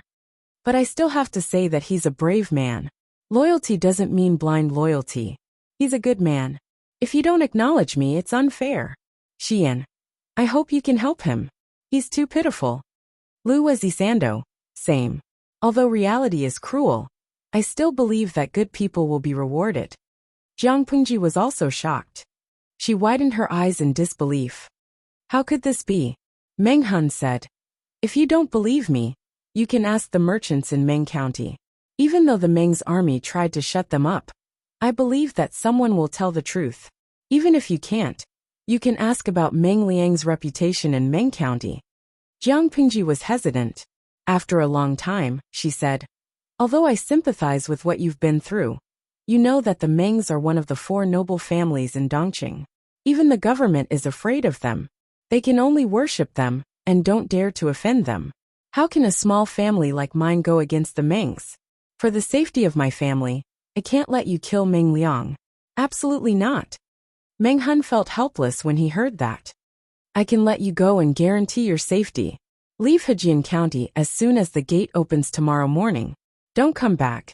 And don't try to assassinate Meng Liang. Jiang Pingji added. I'll pretend that I don't know anything about what happened today. Meng Hun was shocked. He smiled bitterly and said, You're still like this. What should we do in the future? What do you mean? Jiang Pingji asked. Meng Hun said, You don't know this, but this bastard is narrow-minded and holds grudges. Now that he heard our conversation, how could he not remember? The young Lang Jun could pretend that nothing had happened tonight. But would he ever forget? If he gets out of danger and tells the Mengs some nonsense, I'm afraid that the Mengs will not only not thank you for saving their lives, but they will also attack the Lus. According to Meng Liang's character, it was highly possible that this would happen. Suddenly, Jiang Pingji was in a dilemma. She said hesitantly, How is this possible? Meng Hun said flatly, Why not? Meng Liang listened to the conversation between the 2 men, who had different thoughts. He was extremely anxious, but his hands and feet were tied up, and his life was in the hands of others. He couldn't make a sound, and he couldn't defend himself. He was so anxious that he was about to die. Although he did not know why Lu Shi had framed him, he was clear about one thing. In Lu Shi's hands, at least he had a way out. If Lu Shi was convinced by Meng Hun, he would be dead. Behave yourself, or I'll pinch you to death. One of Meng Hun's henchmen kicked Meng Liang's thigh, and Meng Liang almost exploded, as if someone had stepped on his tail. I'm afraid you don't know that the Meng family of Zhangzhou and the Lu family of Hejian used to have a grudge against each other. It's just that County Chief Lu, who is also Long Juan's father, has been cautious and tough all these years. That's why the Mengs didn't punish him. Meng Hun couldn't care less. He was afraid that Jiang Pingji would be stupid and release the tiger back into the mountains. The first lady of your family used to be the matriarch of the Mengs. What? Jiang Pingji was shocked and almost lost her composure. What nonsense are you talking about? How dare you tarnish my mother's reputation? Meng Hun swore. If I'm lying, I'll be struck by lightning, and I'll be sent to hell after I die. I'll never have a good ending. Jiang Pingji calmed down a little after hearing that. She continued to ask, well, I'd like to hear what you have to say. Although Meng Hun hated Meng Liang, he didn't like to add fuel to the fire or take advantage of the situation. He just calmly told what he knew. If I remember correctly, the first lady of your family was the daughter of a concubine from the Gu family of Langia. She married Meng Zhan many years ago, but Meng Zhan spoiled his wife and neglected his concubine. He suspected that the first lady had an affair with another man, so he humiliated the first lady. He even beat and scolded the first lady's eldest son. Then they divorced, and a few years later, the first lady remarried County Chief Liu. No matter what kind of man he was, if the woman he abandoned found another man, he would definitely feel uncomfortable. Meng Zhan was even more narrow-minded. Meng Hun had been his guard for many years, so he often heard him curse after drinking. Meng Zhan still holds a grudge against the first lady's remarriage. If I let Meng Liang go back and say that I rebelled against the Mengs and was manipulated by the Lus, think about it. What will happen? Will the Mengs let go of your family? Although Meng Hun was an uncouth man, he was also meticulous and more meticulous than the average martial artist. He was also more rational. Jiang Pingji seemed to be persuaded by Meng Hun's words. She rubbed her eyebrows tiredly and asked, then what do you think we should do? Meng Hun made up his mind. He knelt down and kowtowed to her. Meng Liang must die. He's an ungrateful bastard. If we let him live, he'll bring disaster to you. If that's the case, I have a presumptuous request. I hope you can agree to it. Jiang Pingji moved sideways and helped Meng Hun up. You're a man. How can you kneel just because you want to? Get up. Meng Hun's subordinates wanted to step forward, but Meng Hun refused. He looked stubborn. Since my wife and daughter died, I've been living on hatred. Even if I fall into hell and never reincarnate, I'll drag this little bastard down with me. You're kind and I don't want to make things difficult for you. I just hope you can let me go, and let me kill this bastard to avenge my wife and daughter. Then you can blame Meng Liang's death on me. Jiang Pingji's heart ached. She was about to stop him, but Meng Hun stubbornly interrupted her. You have nothing to do with the bastard's death. Then you can cut off my head. That way, you'll be able to explain yourself. I'm not afraid of death. I just hope you can have mercy on me and take care of my brothers after I die. After he finished, he kowtowed to her. His forehead hit the ground hard and made a sound that made people tremble. Jiang Pingji had planned all of that. Otherwise, why would she say she was evil? But after experiencing it, it was a different feeling. People with a sincere heart were often able to move people's hearts, including Jiang Pingji. She helped Meng Hun up with an irresistible force.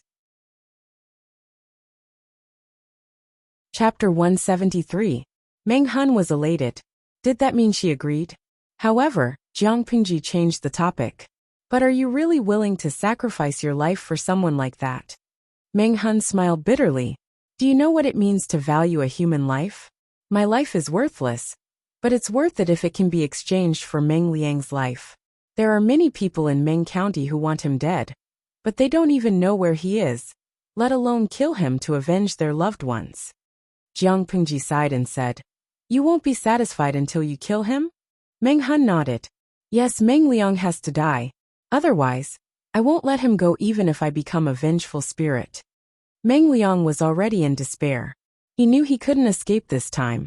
He screamed until his throat was hoarse, but he still couldn't defend himself. Did he do wrong? What did he do wrong? He was born a member of the Mengs. He was born to enjoy wealth and glory. So what if one or two of those peasants died? There was only one word to describe him: unrepentant. Jiang Pingji sighed. Since you're so determined. Before Jiang Pingji could finish, Meng Hun's subordinates knelt down in unison. They all wanted to die for Meng Hun. Exchanging their lives for Meng Liang's and saving the lives of others was a good deal. Lang Jun, the county commander, can't die. He's had a hard life, and his brothers still need the county commander. Let me be the one to die. I have no parents, no family, no wife, and no one to drag me down. If I die, I die. Don't listen to him. If he wants to die, I'll do it. No one can fight me. The viewers in the live streaming room were touched. If it were any of them, they wouldn't be willing to die for someone else, especially when that person was not even related to them. Lao Siji Lianmeng. These people in the ancient times, although they look stupid and ridiculous from a modern point of view, they have a lot of sincerity that modern people don't have. It's not just an empty saying that a gentleman will die for his bosom friend. Nongfu Shangquan Yudiangshuan. I'm starting to hate the streamer. I feel like she's really sincere with her hypocrisy. Deheo Deguatsi. I'm starting to hate her too. She's too cold. Shang Hajia Prawn Skin. Indifference +1. Even if the Nongfu Spring is a little dangerous viewer didn't mean to cause trouble, the viewers in the live streaming room were affected. Some people hated it and felt disgusted, but naturally, there were also people who liked this style. Hit me if you don't agree. The streamer has no morals. Who said she is a good person? Now you know she's cold? Zhen's Jiangshan is as picturesque. Indifference is the host's normal style, right? I'm more inclined to be rational than indifferent. Only such a person could live well in any environment. She wouldn't bring trouble to her companions, but it would be bad luck to go against her. Wan, shut up. Go if you can. Did the host say that she was the representative of truth, kindness, and beauty? Iya Qingzhou. Although that's the case, Nongfu Shangquan is a little worried. He's not wrong. The streamer is indeed sincere and plotting against others with hypocrisy. But I think that as long as she treats the county chief well, unlike Meng Zhan, it's good enough. Everyone felt a little disgusted. They had to admit that they all hated the kind Virgin Mary who had no principles. But when faced with some things, they hoped to see the kind and beautiful side. Whoever was a little bit cold would be scolded. Jiang Pingji the streamer was the same. What she did was not what the public expected. Naturally, it would cause others to hate her. Lao Siji Lianmeng. Tisk Tsk. If you want to see a pure and untainted White Lotus, go watch TV shows instead of watching the live streaming. Do any of you remember that the streamer wanted to do something big? Since ancient times, the winner takes all. That path was either to reach the top or to die. How painful would it be for a kind White Lotus to fight for the world? If she didn't use force and intelligence to convince people, and didn't use schemes to trick people, was she supposed to rely on her gentleness to make people feel comfortable? TSK. If that was the case, it would be better to go see the hot girls in Japan. There were close-ups in high definition, and it would be disgusting. As for the streamer, she was flat-chested and had no figure. The bullet screen in the live streaming room didn't affect Jiang Pingji. It wasn't that she didn't see it, but she didn't think it was necessary to care or explain. She did her own thing and didn't care what others said. Her ears were filled with the voices of those people fighting for their lives. One of them even wanted to commit suicide. What are you doing? Jiang Pingji quickly grabbed the dagger from the man's hand and threw the weapon far away. She hated suicides the most.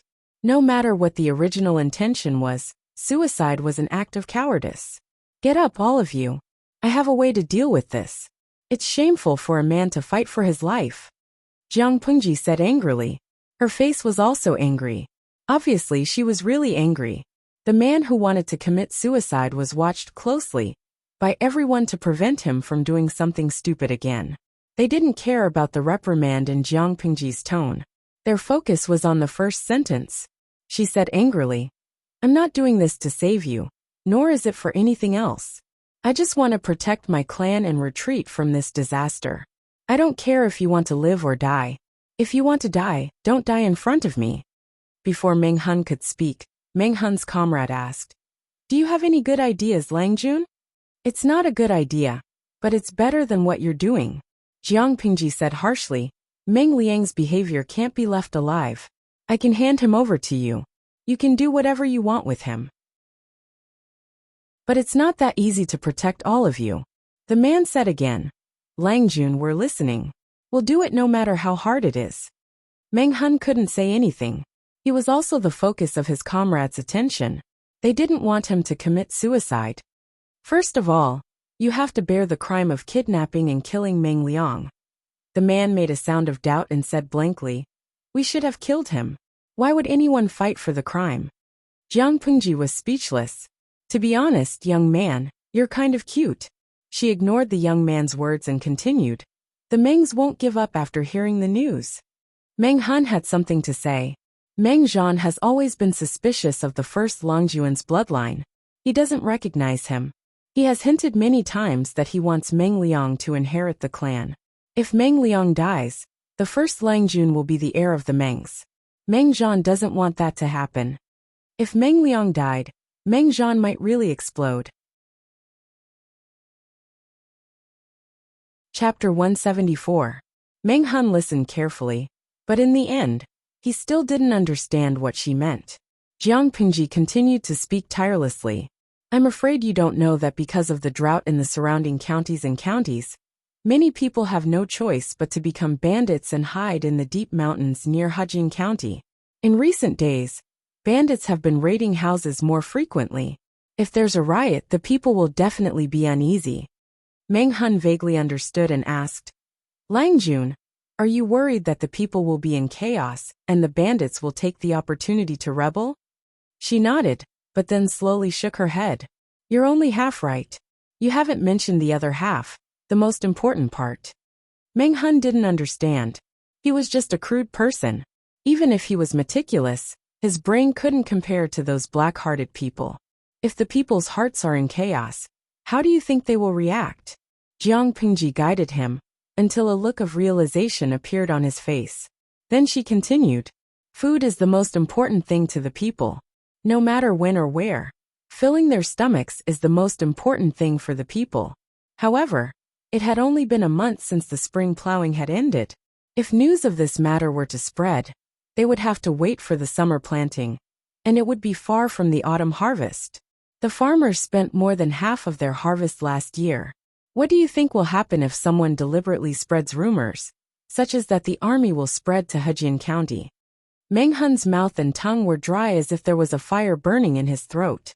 He said with some uncertainty, "If that's the case, the people will definitely rush to buy rice to prevent the war from spreading. When the time comes, they won't have enough to eat, and the rice merchants will naturally take advantage of the situation to raise the price and make a fortune." When he left Meng County, the price of rice had already soared to 5 to 6 times the usual price. Even with such a high price, the demand was still not enough. It was easy to imagine how the profit-seeking merchants would make use of this opportunity to make a fortune. The price of grain could soar from 5 to 6 times the original price to more than 10 times, or even dozens of times. More than that. You seem to have forgotten how many bandits there are around Hejin County. They don't have food, so they rely on robbing to survive. How were they going to survive when the war broke out? It's impossible for us to buy from the rice merchants. We can only rob the commoners. Hearing this, Meng Han was completely stunned. He was also born in poverty, and had tasted hunger before. He had even seen people who were so hungry that they dug up grass and tree roots to eat. If he couldn't even dig up grass or tree roots, he would go and eat something called guanyin clay, causing his stomach to become as big as a bucket, and causing him to explode to death. Even worse, they would steal other people's children. If someone starved to death, their corpse would be eaten by others instead of being buried. Hejin County looked prosperous, but there were many hidden dangers in the dark. Meng Han and the others followed Meng Liang to Hejin County. They hid in the deep mountains and forests. During that time, they encountered some traces of bandits. However, he did not want to alert the enemy, nor did he want to increase his losses, so he deliberately avoided them. Now that he thought about it, he felt a chill run down his spine. Because they were unfamiliar with the place and the people, they did not dare to go deep into the forest. They only moved around or hunted within a certain range. But in such a place, Meng Han found the traces of more than one group of bandits. What did this mean? It meant that the seemingly peaceful Hejin County was now surrounded by bandits. Normally, those fugitives would exercise some restraint. Even if they robbed houses, they didn't dare to go too far and kill people. But if there was a civil war in Meng County, Song Prefecture, what would those bandits do? They needed to survive, they needed food, and they needed to make a fortune during the chaos. Whenever there was a civil war, the government would not be able to control them. If that happened, would they still behave themselves like they usually did? Meng Hun did not know what the butterfly effect was, but he knew that if Hejian County became like that, he had a lot to do with it. For a moment, he seemed to be speechless and could not say a word. The other subordinates also fell into silence. They all came from poor families and had suffered a lot.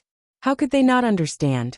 Jiang Pengji sighed and said, "But I have a way to force down the price of food. Maybe it can ease the situation a little." Meng Hun suddenly looked up and stared at her. After a long time, he finally said something. "What do you plan to do, Langjun? Is there anything I can do for you?" She raised her hand and pinched between her eyebrows tiredly. She seemed to be exhausted. "I originally wanted to buy some food from Hu County. You know that my father is the county chief of Hu County. That place has been well managed by him. The drought has been greatly alleviated by using underground water. Now Hu County is 1,000 miles of fertile land, and there is a surplus of food every year." Meng Hun nodded with yearning and agreed. "I often hear merchants talking about this. They say that Hu County used to be empty and full of starving people. But after Chief Lu took office, the situation has been getting better and better. Now it is a place that people yearn for."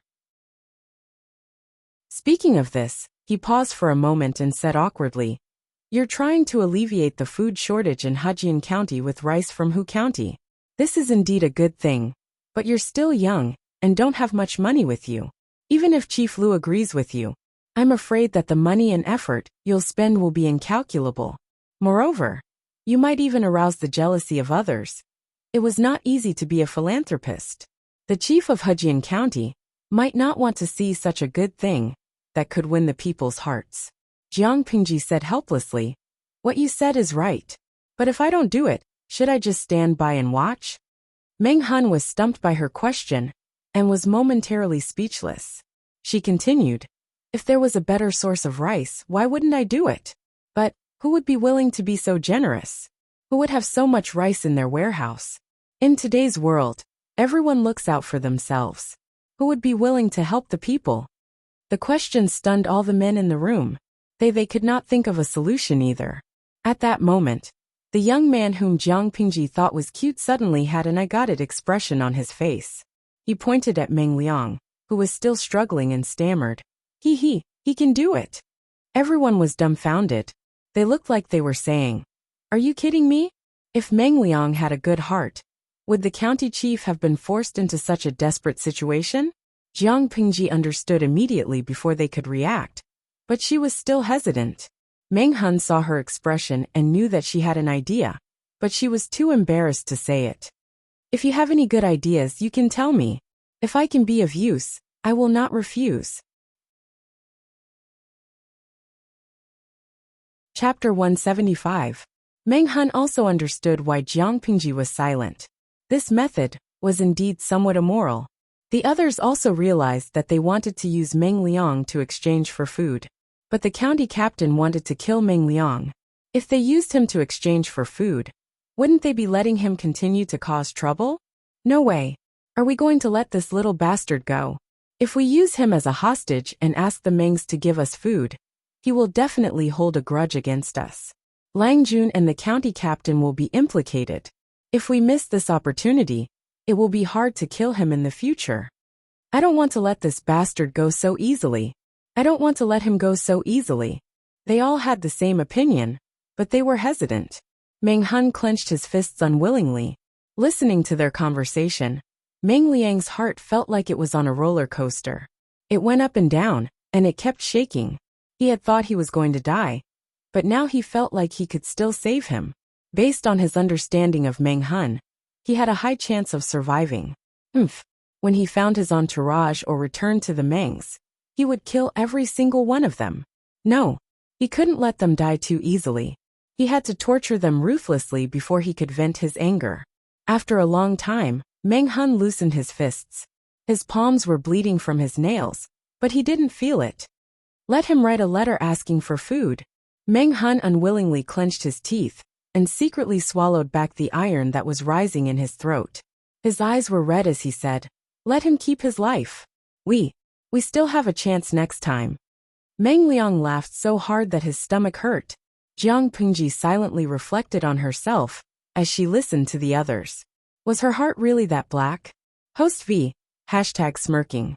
They are a group of honest boys. I can't bear to see them like this. The viewers in the streaming room also thought that Meng Liang would not die. They were filled with righteous indignation. But when they saw Jiang Pingji's bullet screen, some of the more experienced viewers lit candles for Meng Liang. Ye Qingzhou, #laughter cry. Can I say that I was also tricked by the streamer? He had thought that Meng Liang was not going to die. Lao Siji Lianming. I want to repent. I've shamed my ID. The host is such a black-hearted person. How could she slap herself in the face? She said she would kill Meng Liang gracefully. She would never let him live to see tomorrow's sun. What ai-yenji. I was wrong. I should have believed that the streamer was not a good person. Years passed between fingers. The streamer is such a bad person. I bet that poor Meng Liang thought he could be saved. Ace Huohua. Light a row of candles for Meng Liang. At the same time, I feel sorry for the house full of honest boys. Jiang Pingji controlled her expression very well. She wore a solemn and dignified expression as she went to another room to fetch a brush and ink. He turned to Meng Liang and said, "Write it. If you don't want to suffer, then don't play tricks." Meng Liang snorted. His expression was arrogant. He looked at Jiang Pingji as if his eyes had been dipped in poison. Once he regained his freedom, not only would he humiliate Meng Liang and the other uncouth men, but he would also strip them of their power and make them unable to be men. He would also throw them into the South College, where they would receive lowly guests. After he was done torturing them and playing with them, he would kill them. He would not let Lu Shi go. Lu Shi's fate would be 100 times worse than Meng Hun's. The entire Lu family would be buried with him. Meng Liang was used to being unscrupulous.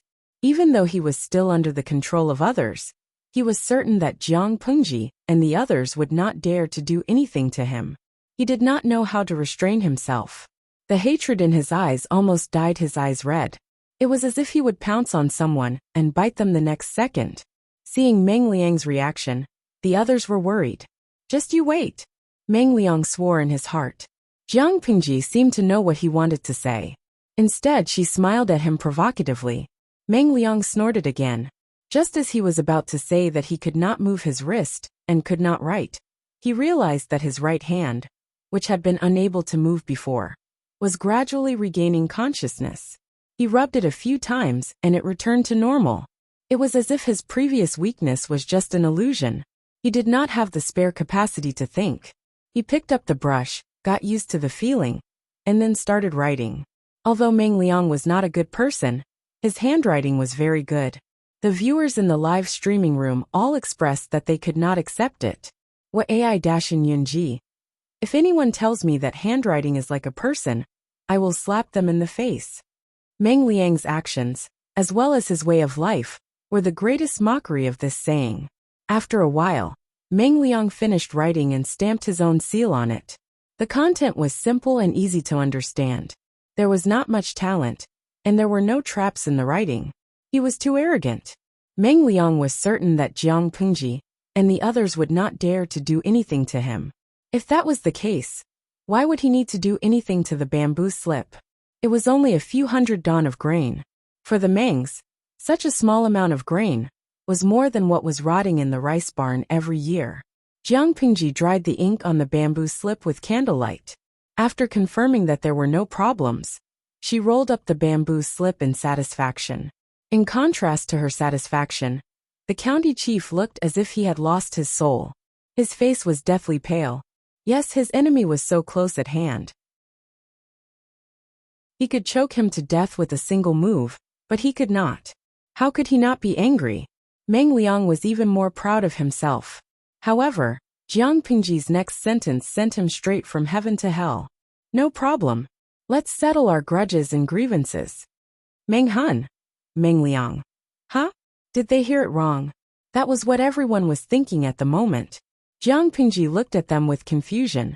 She waved the bamboo slip in her hand. I only asked Meng Liang to write a letter to ask for grain from the Mangs. I didn't say you can't take revenge. Repay kindness with kindness, and repay hatred with hatred. That is the way of the world. Meng Liang will be a disaster if we let him live. They could not wrap their heads around it. Drifting on a curve, they almost got into an accident. But, Lang Jun, if he dies, how will the Mangs give us the grain? Jiang Pingji said. Send a letter, and ask the Mangs to send the grain according to the letter. Kidnappers kidnap hostages and blackmail them. That's the normal procedure, isn't it? As for Meng Liang, he is in our hands. Isn't it just a matter of whether he lives or dies? If they give him the grain, he might live. But if they don't give him the grain, he will definitely die. It's up to the Mengs whether they want to give him the grain or not. How long would it take to go from heaven to hell? Chapter 176. Ye Qingzhou. My heart aches for Meng Liang. I've already taken a screenshot of his face. Now I've added a dumbfounded sentence. A's Huahua. My heart aches +1. I feel like he's in a daze. The viewers in the streaming room were right. Meng Liang was indeed in a daze. This was different from what he had imagined. He roared angrily and tried his best to speak. Perhaps it was a blessing from the heavens, but his voice slowly returned. At first he was still slurring and couldn't speak smoothly. Nyoshi, you're a piece of sh*t. Although his words were vague, Meng Hun understood what he was trying to say. He lifted his foot and kicked Meng Liang's cheek. Half of Meng Liang's face swelled up, and a warm metallic taste spread in his mouth. The force was so great that the other half of his face fell to the ground and scraped against the ground. When had he ever been treated like this? He had always been the one who kicked others, not the other way around. Meng Liang spat out a few teeth that had fallen out from the kick and mumbled, You be *cheese. You're a piece of sh*t. You're about to die and you still dare to curse? Today, I will avenge my wife and daughter who died in vain. Meng Liang, you're the one who will die a horrible death. Meng Hun stepped forward and grabbed Meng Liang's hair. He was so strong that it seemed like he was going to tear his scalp off. Jiang Pingji covered her slightly raised lips with the bamboo slips. Her eyes were like stars in the night sky. She mouthed a few words. Goodbye, Meng Liang. Ye Qingzhou. The streamer is so bad and dangerous, but why am I so mesmerized by her smile? The matchstick that sells girls. Critical hit. She emptied the baby's health bar in one hit. I've been watching the stream quietly. At first, I didn't have any feelings for the streamer until that smile. It felt like Cupid had stabbed his heart with a sword. All the cells in his body were screaming in excitement. He was completely mesmerized by the streamer. Mutual harm. Although I have a boyfriend, at that moment, I wanted to be gay for her. Bai Gui Yeshing. What's the big deal about being gay for the streamer? I wanted to straighten it out for her. But her aura made my legs weak. Many fans in the streaming room wanted to stand up for Jiang Pingji. Inside the room, Meng Hun's heart was beating faster. The excitement of getting his revenge took over his senses, and it even brought out the violence in his heart. However, his rationality won out. No matter how much he hated Meng Liang, he couldn't do anything cruel. Wouldn't it be too easy to kill this little bastard just like that? Some people felt that they were at a disadvantage. Meng Liang had done so many things that had angered the heavens and the people. If he didn't suffer a little, he would be letting him off easy. Meng Hun said, Just because he's a savage beast doesn't mean we have to use the same methods to teach him a lesson. Using violence to curb violence is indeed very satisfying, but we can't lose ourselves because of it. Furthermore, what's so satisfying about torturing someone who's about to die? Even if what Meng Hun said was bullsh*t, everyone would still think that it made sense, not to mention that what he said was quite reasonable. But I'm not willing to kill him just like that. I feel like something is missing in my heart. Meng Hun thought about it and said in a low voice, Do you think that by torturing him, he will repent for what he's done? Meng Hun thought about it and said in a low voice, Do you think that by torturing him, he will repent for what he's done? Meng Hun shook his head. Everyone knew Meng Liang's personality. He was stubborn and unrepentant. We won't torture him, but we won't give him a quick death. Since he's so afraid of death, We'll make a few small cuts on his wrists, and let him have a taste of his own blood. After a long time, Meng Han opened his mouth. His calm voice carried a hint of coldness. I want to see him breathe. By then, Jiang Pingji had already left the room. She wasn't in the mood to watch Meng Han's revenge. Turning a person who was originally loyal and honest into a ruthless and malicious person was not a positive thing to see. Since the start of the semi-interactive streaming mission, the system had been playing dead. It didn't take the initiative to talk to Jiang Pingji. After all, they had almost fallen out with each other. However, the system was thick-skinned.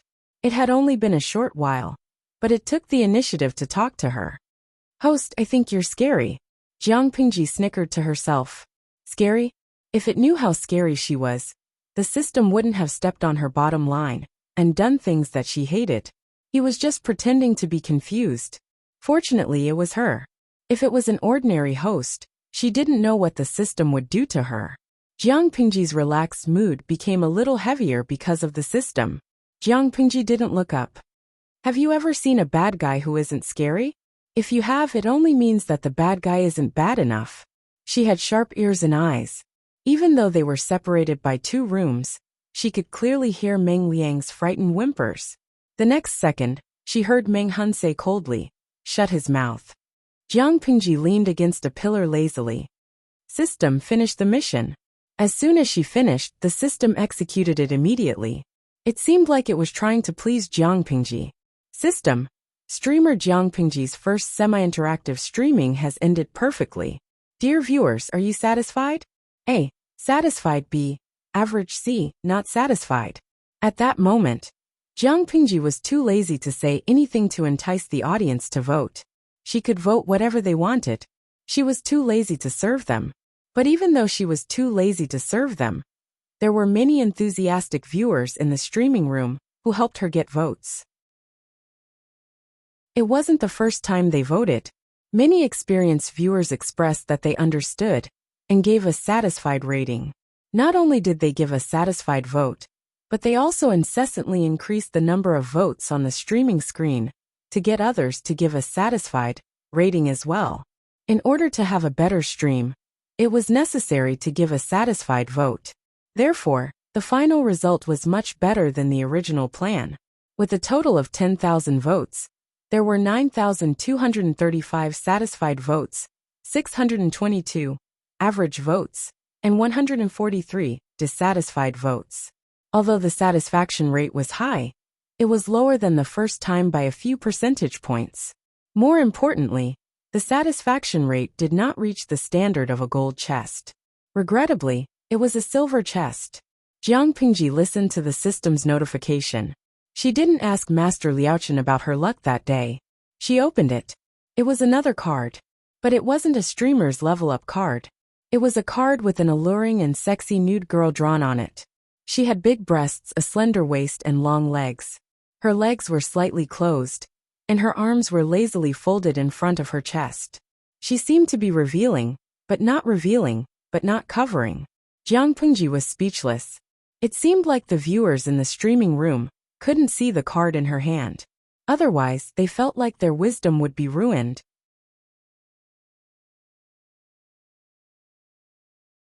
Chapter 177.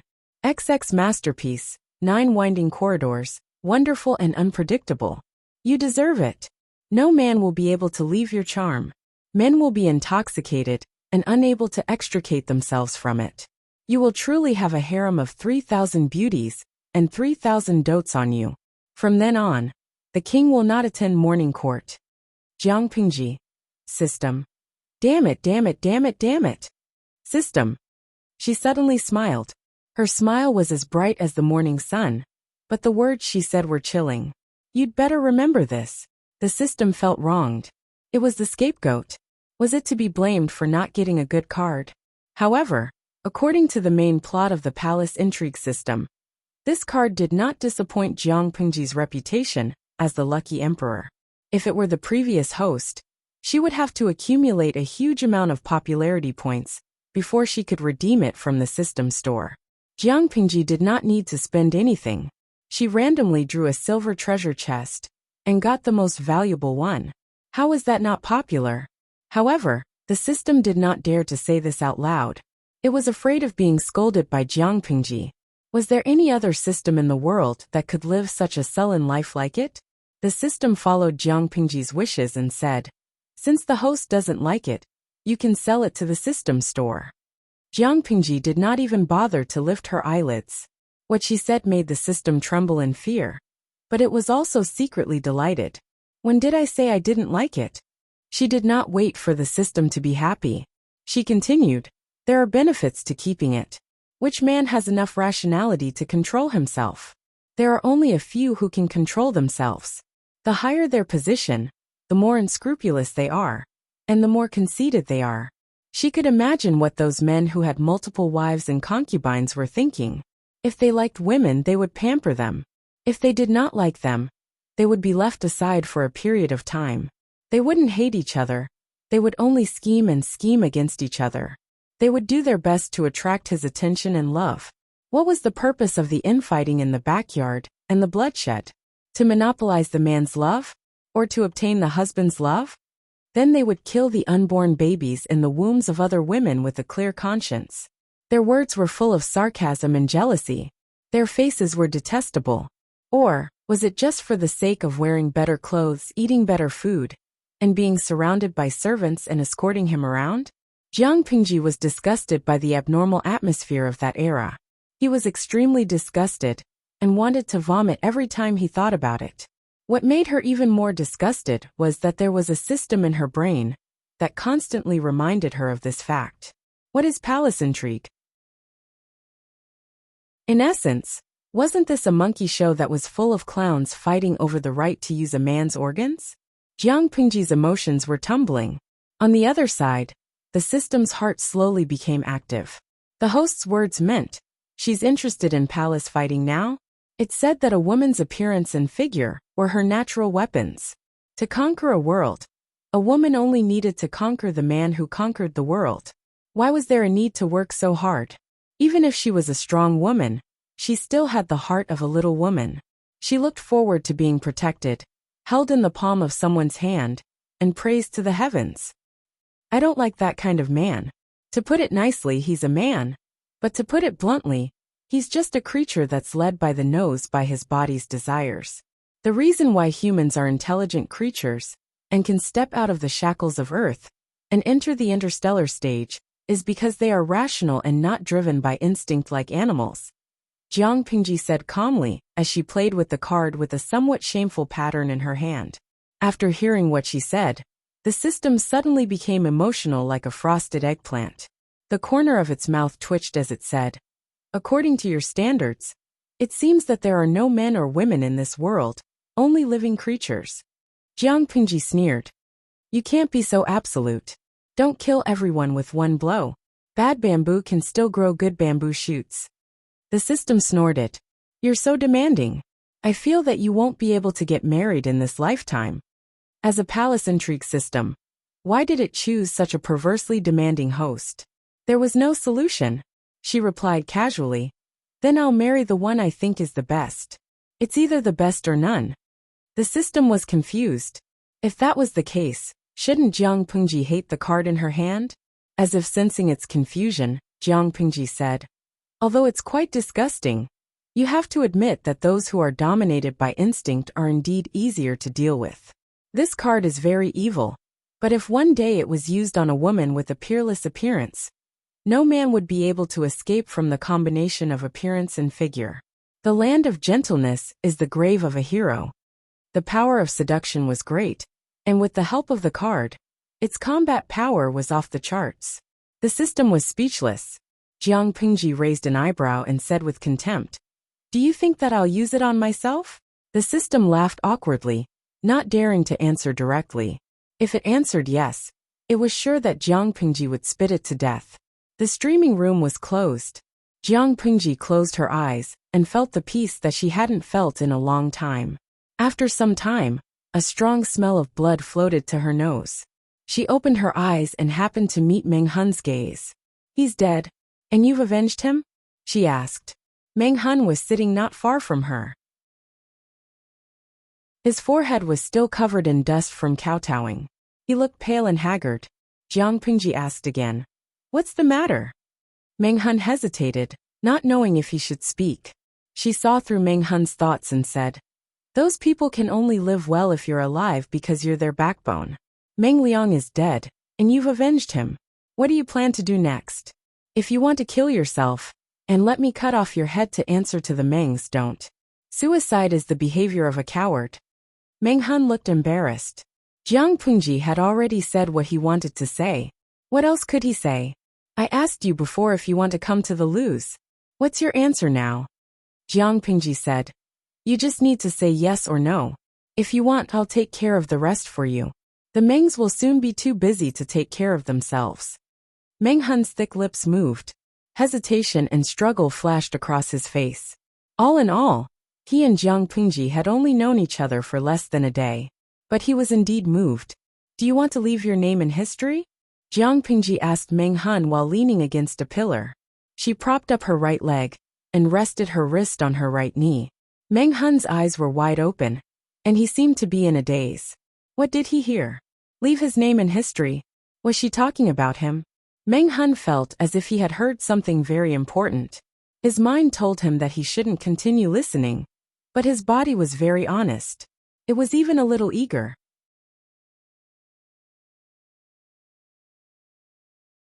Chapter 178. There are countless nameless people in this world, but only a few people will be remembered by future generations. Some people lived in obscurity, and only 2 or 3 generations of descendants remembered them after they died. When these descendants also turned to dust, who would remember their names? But some people, even if they have been dead for hundreds or thousands of years, still live in the memory of others. That is the real immortality. To put it simply, it was like living in vain if one did not do something big in one's life. Yes, Jiang Pingji was recruiting people to her side to prepare for her big plan.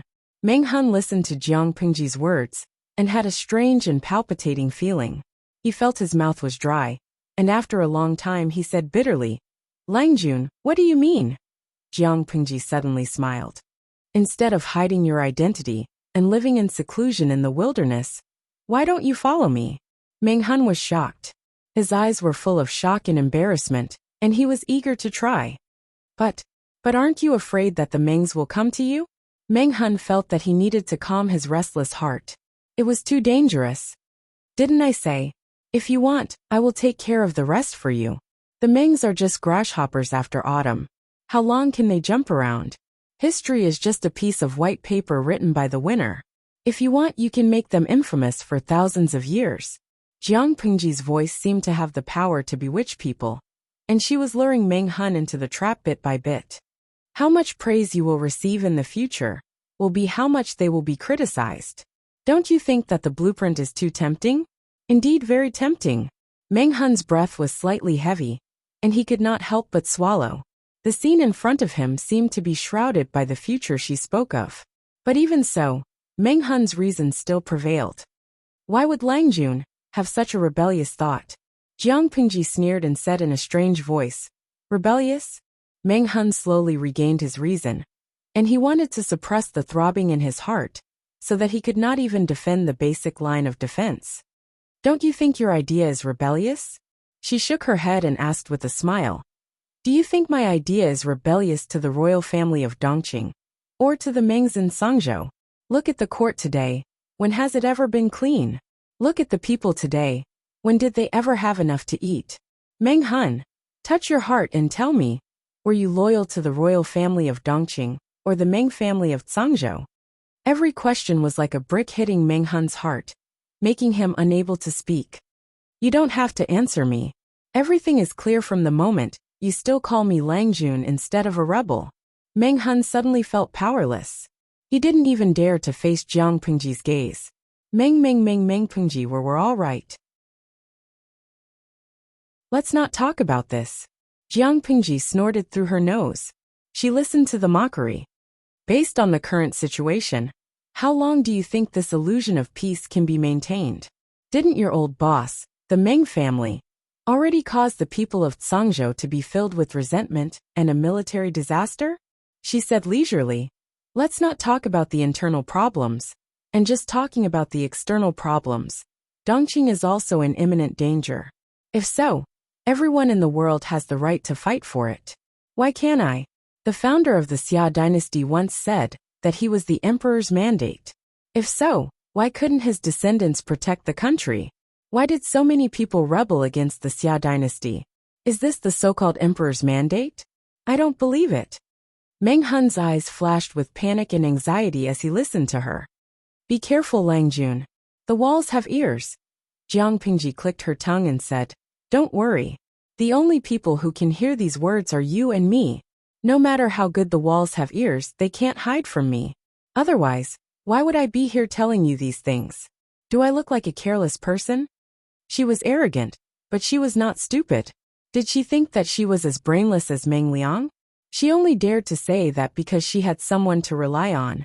Meng Hun was completely convinced, but he still had a doubt in his heart.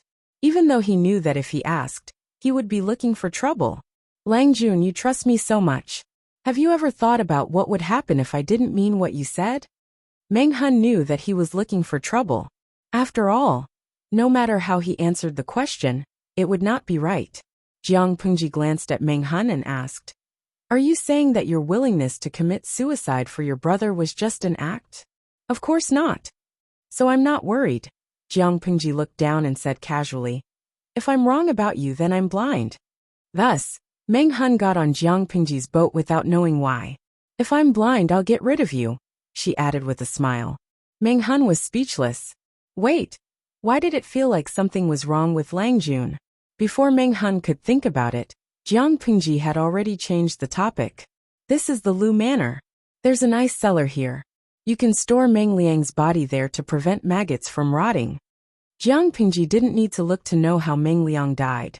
He was bleeding to death, and he must have suffered a great shock before dying.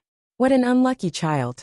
If there was reincarnation in this world, he had to be careful before reincarnating. He didn't want to fall into her hands again. Well, no need to burn it. Scatter the ashes anywhere. It seemed like a waste to store Meng Liang's body in an ice cellar. How can I do that? Jiang Pingji couldn't help but laugh. She said in a sinister tone, It's hard enough for him to bury his son. If he knew that his son's ashes were scattered everywhere, or his body was rotting with maggots, wouldn't that be too cruel? Meng Hun was speechless. Was it not cruel to keep his son's body and then send it over? He felt that he was overthinking. Jiang Pingji not only had a kind side to her, but she also had a cruel side to her. But it was no wonder. Otherwise, why would a pure kind-hearted person say something so shocking? The blood has to be cleaned up. The weather is getting warmer. If we don't clean it up, it will smell bad and attract mosquitoes and flies. Jiang Pingji said, You and your subordinates should temporarily drop your old names and disguise yourselves. I'll arrange for you to go to the farm to lie low for a while. Farm? Meng Hun smiled and asked, Is it the farm from before? Chapter 179. Exterminate the bandits? Meng Hun found it hard to believe. Even the government didn't bother to send troops to deal with the bandits, which made them a scourge. He didn't expect his Lang Jun would want to do that. But where would she get the manpower? Yes, but you don't have to worry. Since I dared to use the few people I have to deal with this matter, I naturally have absolute confidence. Jiang Pingji was not stupid. If she was not careful, she would lose her life. She might even lose all the people in her hands. Since she dared to do it, she naturally had 100% confidence. To put it bluntly, she was very calculative and would not do a losing business. Meng Hun didn't understand what kind of trump card his Lang Jun had. How could she be so confident that she dared to confront the bandits? However, he soon found out why. Jiang Pingji took out a piece of bamboo paper that was folded into the size of a palm and handed it to him. Unfold it and you'll know why I dare to do it. Meng Hun did as he was told. He turned the bamboo paper over and over and finally found the right angle. Then, as the former commandant of the Meng family, he was so shocked that he almost threw away the bamboo paper in his hand. However, he was still rational and restrained himself. He carefully folded the bamboo paper according to its original shape. That cautious and considerate look was as if he was handling a precious treasure. Although it was just a drawing, it was priceless to Meng Hun. This drawing. Meng Hun was a warrior without much education, but he was literate and had read some books. He had been the commandant of the county for so many years, so his eyes and knowledge were far better than those of ordinary warriors. At first, he didn't understand what the picture was. However, when he carefully read the small annotations, a huge idea suddenly arose in his mind. His heart trembled. At the same time, he felt deeply that Jiang Pingji trusted him. He felt more and more at ease. He was no longer the commandant of Meng County. Life was full of ups and downs, and he was at the lowest point of his life. He even wanted to die, but as a man who didn't want to make a name for himself and leave his name in history, Jiang Pingji's words hit the soft spot in Meng Hun's heart. He didn't have the loftiness of the others. He didn't feel that it was a waste of talent, or a waste of talent for him, to go from a commandant to a young child's subordinate. Jiang Pingji bet that he could be trusted. Wasn't he also betting that she could be loyal to him? He was broad-minded and full of lofty sentiments. Based on this alone, even if he had no power or influence, he was still 1,000,000 times better than some nobles. Who could be sure that this unknown kid wouldn't become famous in the 9 states in the future? Meng Hun's mind was completely focused on the drawing Jiang Pingji had given him. It was the crossbow drawing he had shown Su Ku before. Even Su Ku, who didn't know much about it, could see its value. How could Meng Hun, a professional martial artist, not see it? This thing has already been made. He tried hard to suppress his excited voice, so as not to embarrass himself. Jiang Pingji shook her head regretfully and said, "Currently, the craftsmen are still rushing to make the crossbow. Although the crossbow is feasible, the wood required is relatively delicate. If it's not tough enough, it won't be able to unleash its original power, and the shooting range won't be as far as expected." Meng Hun felt a little regretful, but he wasn't too disappointed. This crossbow is half the size of a normal bow, and it's light and portable. It's very suitable for rapid combat. After Meng Hun understood the contents of the drawing, he was excited. He also understood why Jiang Pingji was so confident in suppressing the bandits. Training a soldier into a sharpshooter with 100% accuracy not only required a lot of time and energy, but it also had high requirements for the trainee. Eyesight, arm strength, and the ability to judge the surrounding environment were all indispensable. If the painstakingly trained soldier was injured on the battlefield, resulting in a problem with his arm or vision, the soldier would basically be useless. Naturally, it meant that the cost of training the soldier would be wasted. However, if the crossbows described in the blueprints were made, even the most ordinary soldiers would only need a little bit of training. It wouldn't take much effort, manpower, or cost to train them into existences comparable to godly archers. Even if they were slightly inferior, they wouldn't be too bad. Moreover, how many sharpshooters were there today who could shoot with such accuracy? As long as they had the crossbows, they could quickly train as many soldiers who were good at shooting as the craftsmen could make them. Because it was light and easy to carry, they could carry it on their back. They could carry a few days' worth of food and enough arrows to travel through the dense forest. Those bandits would have been shot full of holes by the crossbow before they could even get close to them. It was no wonder that his Lang Jun was so confident. If it were someone else, they would have to pay a huge price to eliminate the bandits. However, there was one thing that Meng Hun didn't quite understand. Even the government didn't care about the bandits. It could even be said that they didn't have the energy to deal with them. Why did his Lang Jun want to do that? Faced with this question, Jiang Pingji thought about it and said to him, "If I'm lying, I'll tell you that I'm a living bodhisattva. It's my duty to punish the evil.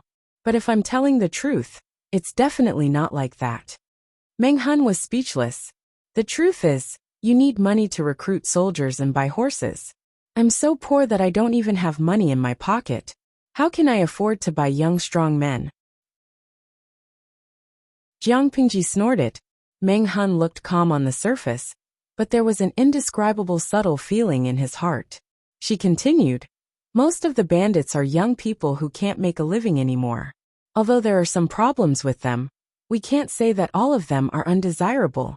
If we choose carefully, we can still pick out some good seedlings. Meng Hun was speechless. He believed that reason. Jiang Pingji's joking expression suddenly turned serious. As for the other reason, it's what I've told you before. If we let the bandits gather and their power grow, I'm afraid that they will be restless when the news of the chaos in Meng County and Sung Prefecture reaches here. Instead of waiting to face the bandits that are like locusts, it's better to seize the opportunity to divide them and break the relationship between the bandits. Meng Hun looked serious and said, Lang Jun, you're far-sighted. Jiang Pingji added, but it's true that I don't have money. Meng Hun was speechless. Why did he feel like he had boarded a pirate ship? He secretly scratched his head. Some doubts flashed across the serious face of the county military chief, but he quickly suppressed them. He had just joined his new master and needed to do something to prove himself. How could he have such a big misunderstanding about his Lang Jun? Chapter 180. Jiang Pingji was more concerned about the fact that they were the first members of the Lu family. She even personally came out to protect Meng Hun and his men. For the sake of caution, these people were all servants that the Lu family had just bought. Their birthplaces and origins could all be checked. However, Jiang Pingji seemed to be thinking too much. It was impossible for the guards at the gate to inspect the carriages of the Lu family. Only a greenhorn who had just taken up his post and did not know anything would carefully inspect the carriages of the nobles. If they met someone with a good temper, they might praise them for abiding by their duties and strictly enforcing the law. But if they met someone with a bad temper and disdain for the common people, anyone who dared to inspect the carriages and delay the nobles' time would definitely be taught a lesson. So when the guards saw the emblem of the Lu family on the carriages, they all put on flattering smiles and let them pass without further inspection. These guards were experienced guards of the city gates. They could recognize even the most inconspicuous emblem of a poor family in Hajin County. Not to mention, the Lu family's current status was not bad. With Lu Shi, the county chief in the court, no one dared to take the initiative to provoke them. Jiang Pingji was happy to see them make things easier for them. Of course, she wouldn't say anything. Jiang Pingji didn't try to curry favor with them. She just said in a casual tone, I've already sent people to prepare enough clothes and food. It should be enough for you to recuperate for a while. I don't think you can complain about the quality of life after chasing after Meng Liang these past few days. Meng Hun didn't think that his previous life was unbearable. He deserved the care of his new master. But when he thought of his brothers who helped him escape from the Meng family's army, he couldn't help but feel a little depressed. They didn't die on the spot. They didn't get the proper care after they were injured. Their condition worsened, and they died of illness. He brought his brothers out of Meng County, but he couldn't even let them return to their homeland. He could only bury them in the wilderness. I have a presumptuous request. I don't know if you can agree to it. Meng Hun cupped his hands in front of his chest. He was very serious. Jiang Pingji raised her eyebrows and said, If you have something to say, just say it. You don't have to worry about this or that. I'm not the kind of person who has too many taboos. I won't blame you for this. Just tell me. Meng Hun felt warm in his heart and said with some embarrassment, In addition to the brothers I brought out, there are 3 others hiding in the mountains.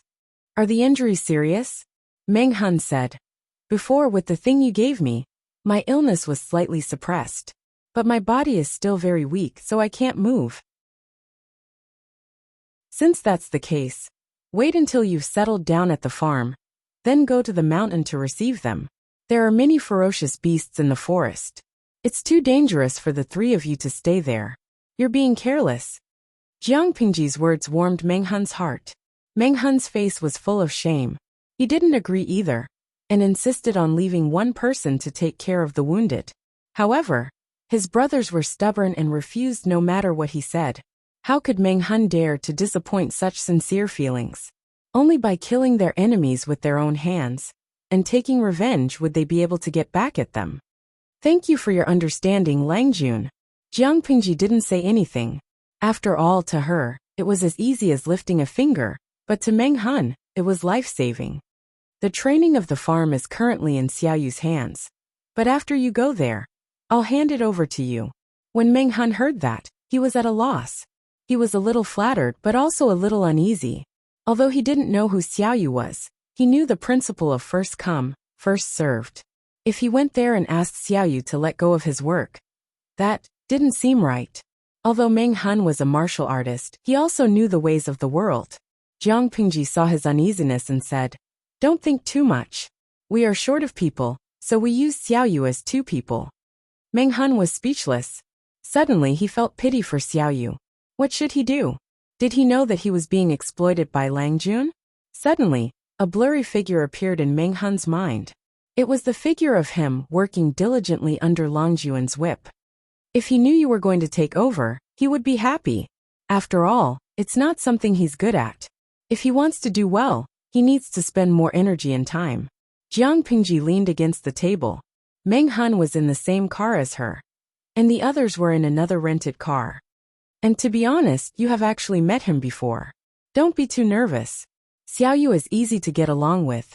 Met him before? Meng Han asked. He tried hard to recall the relevant memory, but he couldn't find it.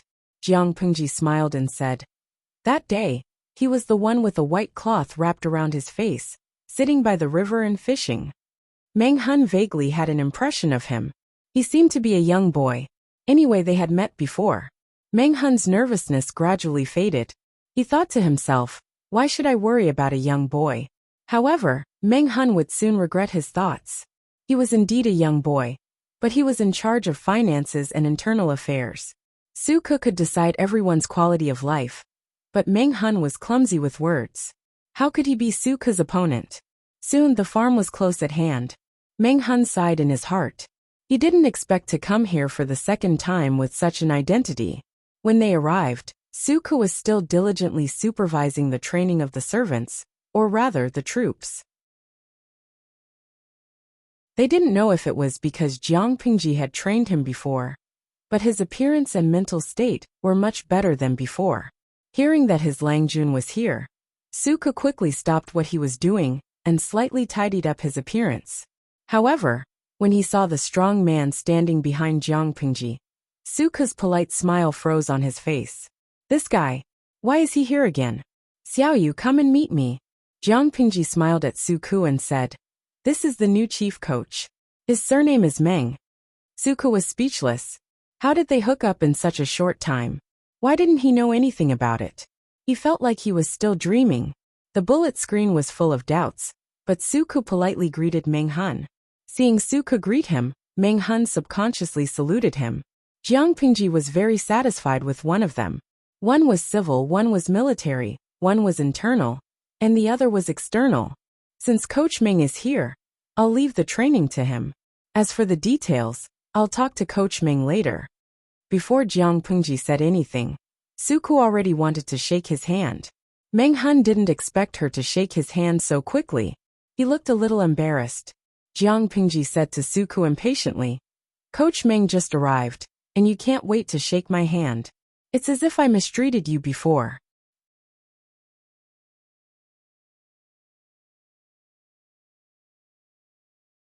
Chapter 181. Suke was very clear about his own ability. A person's energy was limited, and he couldn't do everything. Even if he could, it would take an unimaginable amount of time and energy. Compared to the final result, the investment was too high, and the loss outweighed the gain. Now that Meng Han was here, it meant that he could get rid of the complicated things and have more time to study. Although the Lus were not the top aristocratic family, they had a rich collection of books. Suke couldn't imagine how many books there were. In the past, he loved a book like it was a treasure, and he would read it over and over again. Now he had a whole treasure house. But he had to spend so much energy on something he was not good at. How could he not feel sad? Now that Meng Han had taken over some of the things, Suke couldn't be happier. Naturally, he didn't care about his Langjun's teasing. But Suke still had some doubts. When did his Langjun take over Meng Han? Although he knew that Meng Han was good at deceiving people, Meng Han had seen the world. Why was he so easy to trick? While Meng Han went to help his men settle down, Jiang Pingji tilted her head and glanced at Su Ke. Why are you looking at me like I'm a human trafficker? Su Ke sighed. Long Juan's ability to persuade people is incomparable to those human traffickers. How long has it been? And Captain Meng Hun has been subdued by you so easily. Really, speed is of the essence in war. It was so fast that I didn't even have time to react. As an accountant, he also needed time to make arrangements. As the general coach, Meng Hun's living quarters had to be spacious. Even though it couldn't be very nice, it still had to be clean and tidy. The previous batch of servants had been divided into several groups, and they were familiar with each other. Now that Meng Hun's subordinates had suddenly appeared, what if they didn't handle it well, and the troops became hostile? Not to mention, Su Ke had to send someone to prepare bedding and clothes for them. Dinner should also be prepared for the people who had appeared out of nowhere. She came so suddenly and without any prior notice. He suddenly had the illusion that he was the housekeeper of the house. Speaking of which accountant would take care of so many messy trifles? Jiang Pingji's mouth twitched. Su Ke sounded as if she had done something to Meng Hun. This is probably fate. Just like how I met Xiaoyu, I should also meet Meng Hun. This time, it was Su Ke's turn to be silent. Even though a long time had passed, he still hadn't forgotten the details of that day. Su Ke looked at Jiang Pingji speechlessly and whispered to her, "Since Coach Meng has surrendered, does that mean Meng Liang?" "Yes, I've received the letter." Jiang Pingji suddenly raised her lips. "That Meng Liang? Haha, luckily he had sharp eyes when he was reincarnated. Otherwise, with that brain of his, I don't know if he could live to grow up." His IQ is touching. Meng Liang's parents must have worked hard to give birth to a son with such a low IQ, and raise him into such a useless person. Su Ke asked, "How much food did you ask for?" "About 500 stones. Meng Liang filled it in himself. But I think it's too little. How many people can eat it?" Jiang Pingji snorted. She wasn't a beggar. She was looking down on her by asking for a few hundred dawn of food. Su Ke also said, 500 dawn is indeed too little. Since the Mengs don't lack food, we'll just ask for 2,000 dawn. Not to mention, the transportation team from Meng County to Hejian County will consume a huge amount of rice.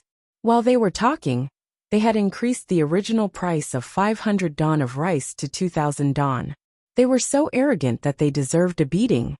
But, how do you plan to deliver this letter to the Mengs? Su Ke picked up a brush and wrote a blackmailing letter with his left hand, which he wasn't used to using. The letter stated that Meng Liang was in his hands, and that if they wanted to ransom him, they had to follow the letter. They would exchange rice for Meng Hun, and would not accept bribes. They had to deliver the rice within X days after receiving the letter. Of course, Meng Hun was the kidnapper. Since he had already broken up with his old boss, it was okay to break up with him even more. Jiang Pingji heard that and chuckled. She said, "What's so difficult about this question? We don't have to send someone to deliver the letter all the way to the Mengs in Meng County. We just need to put the letter in the woodshed in the gambling house." Su Ke almost dropped the brush with his left hand. How could his Langjun be so capable? She knew everything. He felt that his brain was a little redundant, and he was unhappy. How can you be so sure? Meng Liang came to Hejian County after getting rid of his entourage. In other words, it's very likely that the entourage took a detour when looking for Meng Liang. When they received the news that Meng Liang was locked up in the gambling house, it was highly likely that they would arrive 1 or 2 days later. More importantly, I didn't see any traces of Meng Liang's entourage last night. I'm guessing that they will arrive today or tomorrow at the latest. It didn't matter if Meng Liang was late by 1 day, 2 days, or 3 days. What mattered was that when those retinues arrived in Hejian County, they would definitely go to the woodshed in the gambling house to search for Meng Liang. In this way, they would naturally see 2 obvious bamboo slips. If the entourage knew that Meng Liang was dead, they would be afraid of the Mengs pursuing the matter. Naturally, they wouldn't dare to send the letter back. Maybe they would scatter and run for their lives. But what if they weren't sure whether Meng Liang was dead or not? Then the result would be completely different. Jiang Pingji continued leisurely. When they see the blackmail letter, they will think that the kidnappers have something to gain from it. Before their greed is satisfied, Meng Liang is still alive. In that case, they will definitely try their best to send the 2 letters back to Meng County in Song Prefecture as soon as possible, so that Meng Liang won't be delayed and suffer. After they rescue Meng Liang, they might be able to make a great contribution. Meng Liang's death and his life were completely different. If he was dead, the Mengs wouldn't care if Meng Liang got rid of the entourage on his own. They would definitely make the entourage pay. If he was alive, even if the Mengs would punish the entourage for failing to watch over Meng Liang, they would still compensate the entourage double for Meng Liang's actions. To put it bluntly, Jiang Pingji was scheming that the entourage would risk their lives to send the 2 letters safely to the Mengs. Suka was speechless. Jiang Pingji couldn't help but laugh when she saw his hopeless expression. I know why you're asking for so many details. You're expecting me to ask you questions, and then you'll tell me the same thing. Aren't you?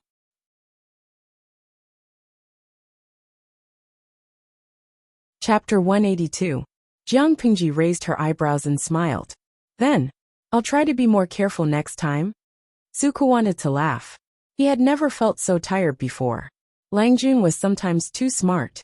She was not happy being a subordinate, because there was no sense of accomplishment. She was redundant. By the way, I asked the housekeeper to look into it.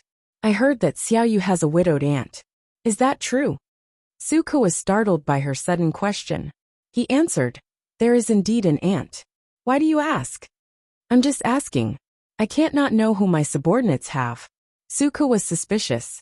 According to his understanding of his Langjun, she never liked to waste time and energy. But he had something to say when it came to his aunt. I see. Thank you for your concern.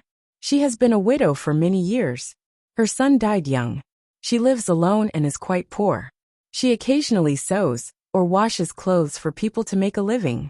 She helped me with my mother's funeral. When I was in prison, she was the only one who secretly sent me dry food and cakes. Originally, I wanted to wait for things to settle down before returning to my hometown, to bring her here, to spend the rest of her life. Since you mentioned it, I have a presumptuous request. It was the second time Jiang Pingji had heard the word presumptuous request that day. She could just say it directly. Your aunt is good to you. You should be filial to her. There is nothing that can't be said. I will send someone to Zisong County to pick her up. The road will be in the wilderness. I don't trust you to travel alone. Don't worry about it. Just focus on your work. Jiang Pingji could not help but reflect. Did she look like such an unreasonable person? If she did not mention it, Suka would probably hold it in for another month or 2 before asking. Suka did not know what she was thinking, but he was touched by Jiang Pingji's arrangement. After all, he was already a slave. His Langjun did not even need to be polite to him. It was reasonable for her to order him around. These days, he did not even feel the slightest sense of inferiority or uneasiness of being a slave. Not only did he not feel that way, but he also forgot about it. It was only when he had to change the dressing for the tattoo on his face that he felt his heart bleed. The pain numbed him, and he had no choice but to face this embarrassing fact. His encounter with his Langjun was not a pleasant one, but he had to admit that he was impressed by him after spending so much time with him. A gentleman would die for his bosom friend. Perhaps the young man in front of him, who was not even as tall as him, was the wise master he had been waiting for all his life? The next time you return to the manor, go and get a few months' salary in advance. Since we've brought the old lady here to enjoy her life, we can't let her work hard for a living. You're a young man, so you should treat it as a form of training for yourself. However, the elderly still need to take good care of themselves. From Jiang Pingji's point of view, the frail elderly and children belong to the vulnerable and protected groups. Suka did not hesitate this time. Instead, he accepted her kindness generously. A penny stumps a hero. Suka, who was good at internal affairs, understood this very well. That was why he didn't decline pretentiously, because there was no need to. He didn't have any savings, and he had to rely on the Lu residence. Even if he brought his aunt over, he wouldn't be able to take good care of her. That was one of the reasons why Suka was worried. Fortunately, his Langjun was considerate and understood his difficulties. If he didn't accept it, he would be crazy. Suka felt relieved, as if a heavy stone had been lifted from his heart. But soon, he noticed that Jiang Pengji's eyes revealed a perplexed look, as if she was troubled by a difficult problem. Suka thought to himself, what kind of problem can make this young Lang Jun so perplexed? He felt that he couldn't miss this opportunity. If she had any problems, he would definitely solve them. Don't think about that problem, let him do it. Lang Jun, you look perplexed. What's troubling you? Suka asked softly. Jiang Pengji glanced at him and said, I'm thinking about a problem, and I seem to have an answer. What problem? Even the smart and quick-witted Lang Jun can't figure it out? Suka felt that it was time for him to show off his skills. Let me give you an example. Jiang Pengji pointed at Suka. He looked confused. She said, my original plan was that you worked hard and should be rewarded. But after my father reminded me, I realized that you would enjoy it more if you cared more about your family. The reward is the same, but obviously you prefer the latter. This time, Suka was completely dumbfounded. He wanted to show his talent. After all, even his Lang Jun couldn't solve it. If he could solve it, he would be more valued. But when she asked the question, he was speechless. He didn't know how to answer. He thought that she was making fun of him.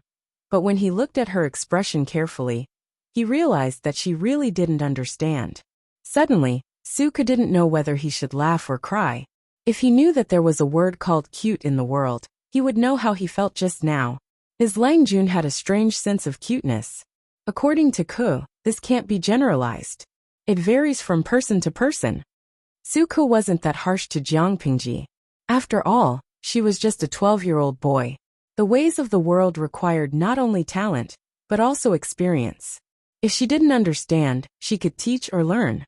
It varies from person to person? Yes. For example, Coach Meng. The thing you asked me to prepare is what he needs now. It's what he needs. Even if it's not expensive, it's enough. As for Auntie, I've always wanted to bring Auntie over. But I've been short of money, and I don't have any foundation to stand on. I don't even have the slightest idea on how to bring Auntie over safely. But your actions have solved this problem, Suka said seriously. To you it's just a small effort, but to others it's different. Isn't it a great favor to solve a difficult problem that they have no solution to? Lang Jun said it yourself. It's not about the weight of the gift, it's about the intention. The two are the same. However, a boss bribing and pacifying his subordinates, closing the distance between them, and deepening their relationship. This was originally a beautiful and hazy thing, but his Longjuan style was different. She asked him directly, and he was the person involved. To be honest, it was a little awkward. Suka felt like he had nothing left to live for. Jiang Pengji was not stupid. She understood immediately that she had fallen into the wrong path. She focused on the culture of this era and the so-called bloodline, but she ignored the simplest core. I understand. I was in a dead end. Jiang Pengji nodded seriously.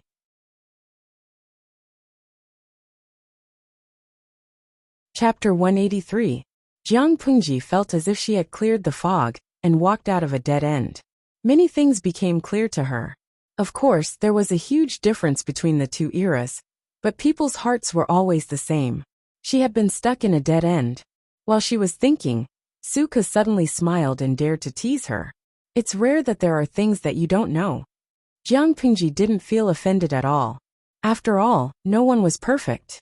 She had many flaws, so there was nothing to deny. No one is omniscient and omnipotent. I don't understand these things, and I might even be wrong about them. Isn't that normal? Jiang Pengji looked at Suku with clear eyes and said, let me give you another example. Don't you always study hard just to learn what you don't know? Suku almost choked on his own saliva. How could that be the same? If it weren't for his Longjuan's strong and dazzling performance, as if she was an omniscient and omnipotent person, he wouldn't have teased her like that. However, Jiang Pengji clearly recognized her shortcomings and didn't mind being teased by others. She was rare, and that was her biggest advantage. Didn't you see how the most famous prime minister, the teacher of the previous dynasty, was killed by the Gaozong? The prime minister of the previous dynasty just fulfilled his duty and was cruelly killed by the Gaozong's only son. The higher one's position was, the more they couldn't tolerate others looking at their shortcomings. Some people thought it was honest advice, while others thought it was unpleasant to the ear. But no matter which one it was, it varied from person to person. If the lord they served was broad-minded and could accept good advice, of course, they would listen to their subordinates' advice and correct their mistakes. However, if the lord they served was narrow-minded and couldn't bear to hear even half a bad word, even if they didn't flare up on the spot, they would still be harshly remembered by others behind their backs, causing people to feel uneasy. How many loyal subjects and generals would follow such a lord to the death? Therefore, Su Ke was moved by Jiang Pingji's ability to admit that she had her shortcomings so easily. Su Ke was secretly touched, but Jiang Pingji couldn't touch his cute point at all. At that moment, Meng Hun had already settled the rest of his brothers. His face was full of joy. He went to take a look. It was a dry and tidy shared bed. Every bedding was good and warm. He didn't feel the slightest bit cold. Meng Hun was very satisfied with this treatment. There weren't many tenant farmers in the farm, so most of the rooms were empty. Occasionally, they would store some things, tidy up a little, and smoke out the humidity in the room.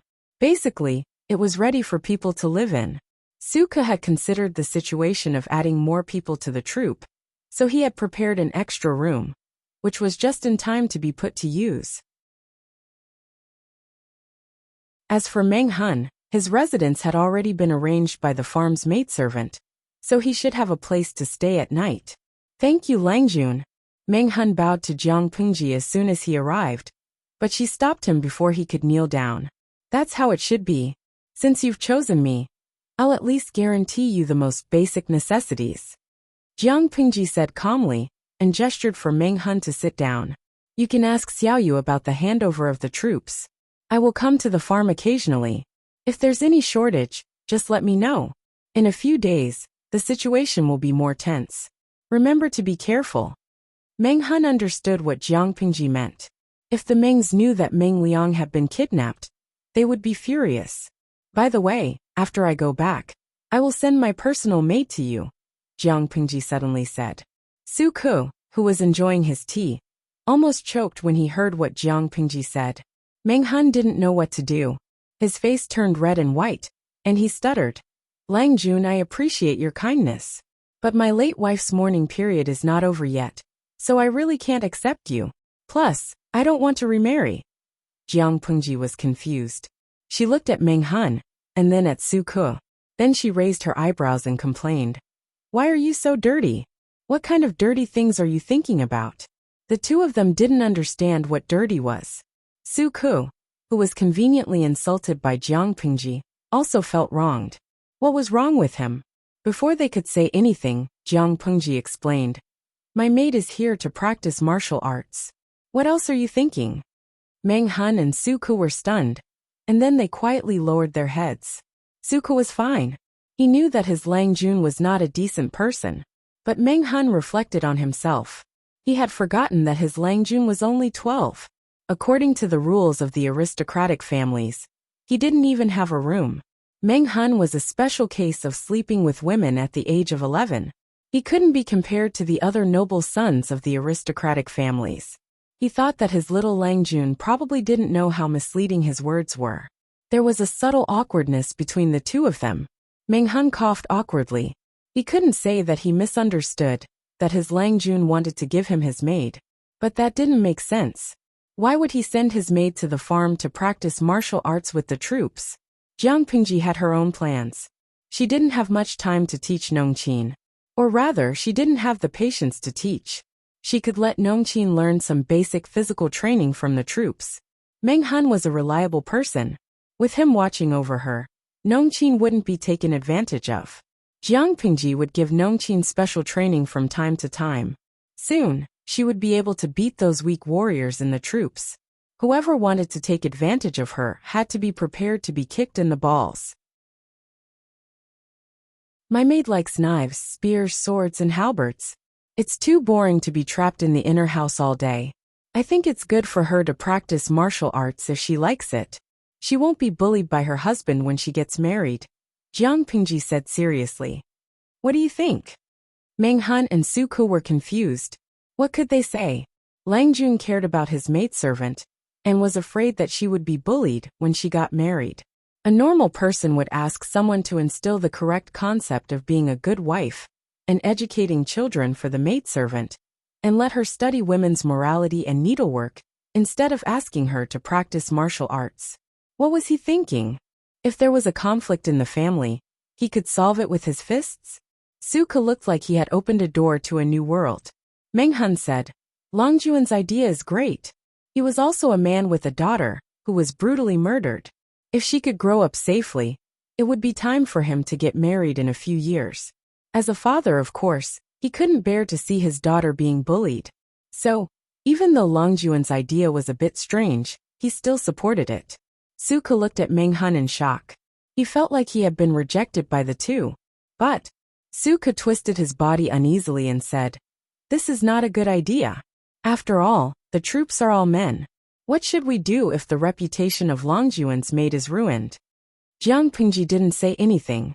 Meng Hun said with a stern face, In the previous dynasty, there were also female generals. Why can't women practice martial arts? Su Ke was speechless.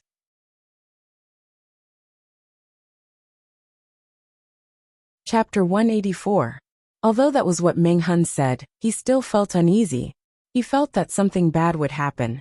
According to his understanding, the personal maids of the noble sons of the aristocratic families would either get married when they were of age, or they would directly become servants in the house. It was extremely rare to see someone like Jiang Pingji, who directly threw her out to practice martial arts. Perhaps it was the only one.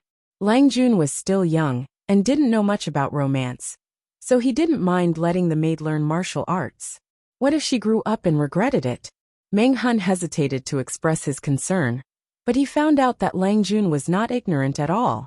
Not only did he understand, but he was also shrewd. His thoughts were different from other men, and he was more broad-minded. Don't worry. I plan to let the maid learn martial arts.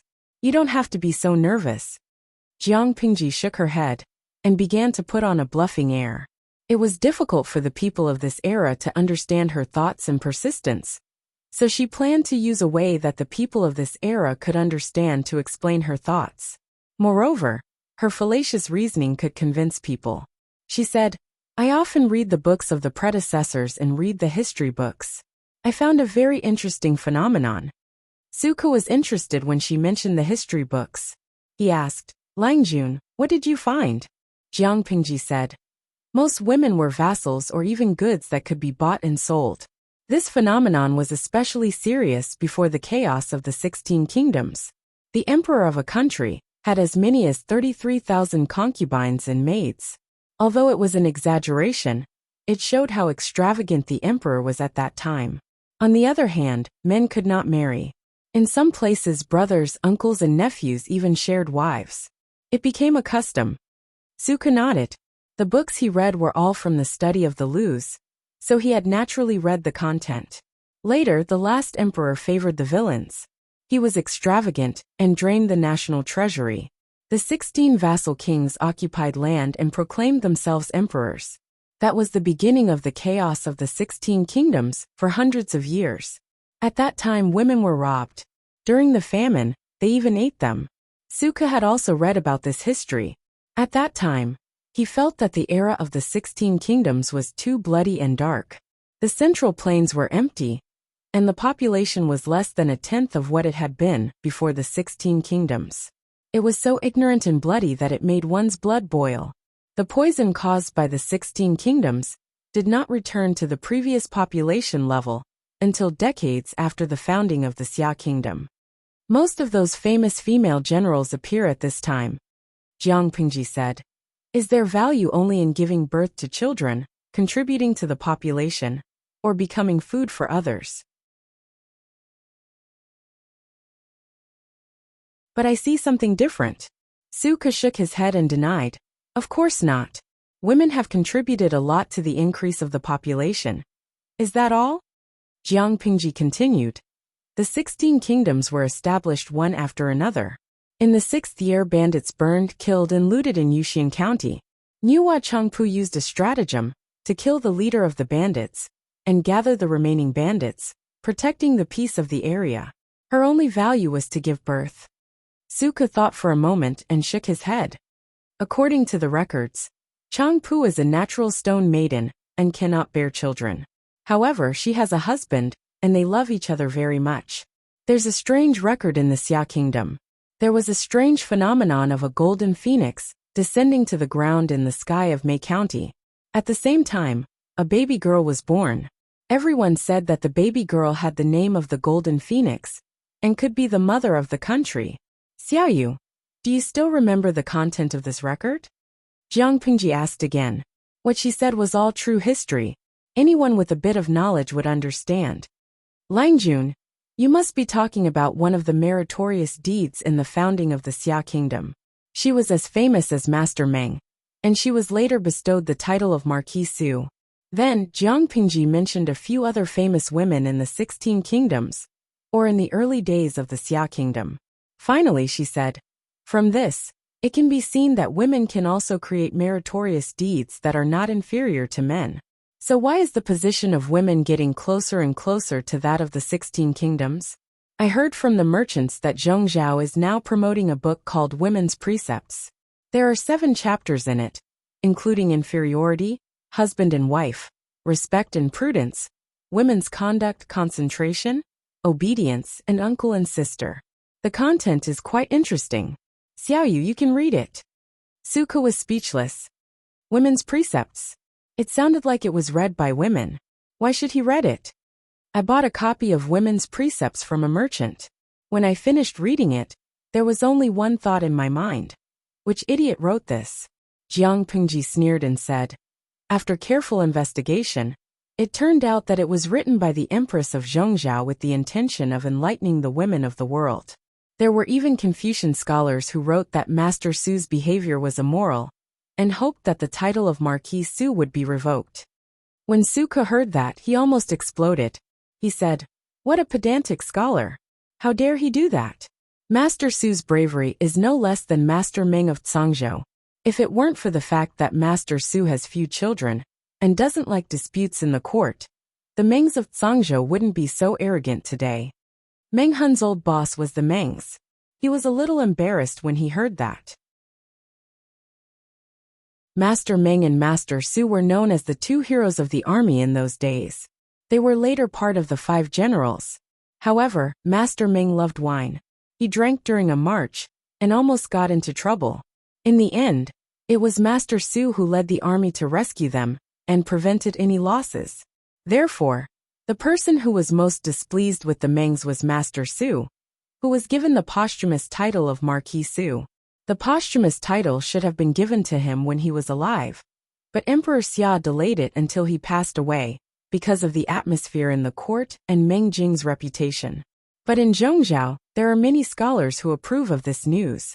Jiang Pingji smiled with a touch of cynicism. What does this mean? She is a founding member of the country. Because of her identity as a woman, she fought in battles all her life and made countless contributions. She couldn't be conferred the title of Marquis when she was alive, and the posthumous title was taken away by her descendants after her death. With the current atmosphere, are we moving forward and becoming more open-minded? Or are we moving closer to the end of the dynasty before the 16 kingdoms? Suka calmed himself down. Thinking about it carefully, it seemed to be the case all these years. Even Dongqing, which was quite open-minded, had gradually become reserved. Was this a kind of progress or a kind of regression? Suka asked. So what do you mean? Nongqing's arrangement is my intention, Jiang Pingji said. After the establishment of the Xia dynasty, the people's livelihood and population have indeed recovered a lot. However, after the 5 kingdoms divided into Xia, there were constant conflicts between the kingdoms. The population that had just started to improve showed signs of withering again. It was already like this, yet the Queen of Zhongzhao still came up with the so-called Women's Precepts, which required women to be faithful to one man and not marry a second husband. It would be a miracle if the population increased, but the people of Zhongzhao were also brainless. They actually thought that it was very reasonable. Later on, They asked the women in their families to study the women's precepts written by the queen. Had their brains been digested into sh*t? Wasn't the correct way to cultivate the people's health, encourage farming, urge men and women to marry, and issue appropriate laws to support it? If this kind of brain could become the emperor, the F***king system still wanted her to fight in the palace to win the favor of this kind of person. She must be brainless. The innocent system.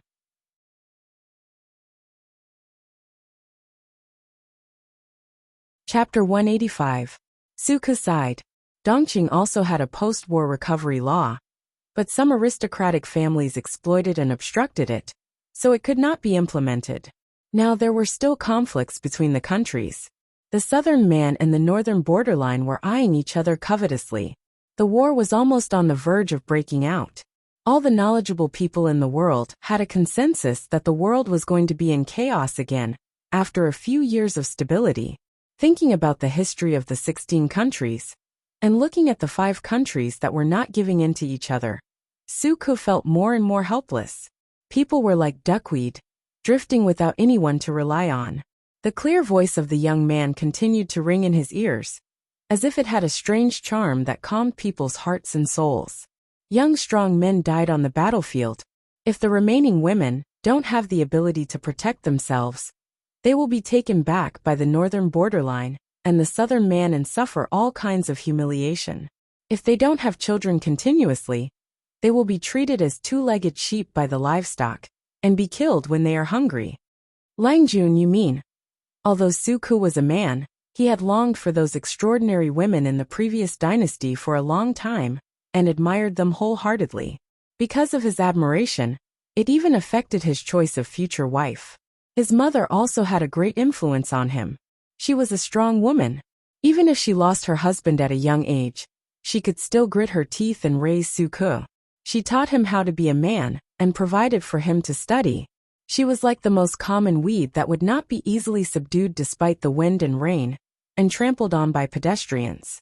He didn't dare to imagine that if he married a weak and graceful woman, who was docile and beautiful, who also cried in the wind and screamed when she saw snakes, insects, rats, and ants, then, when something happened to him, who would his wife and children rely on? Who else could they rely on?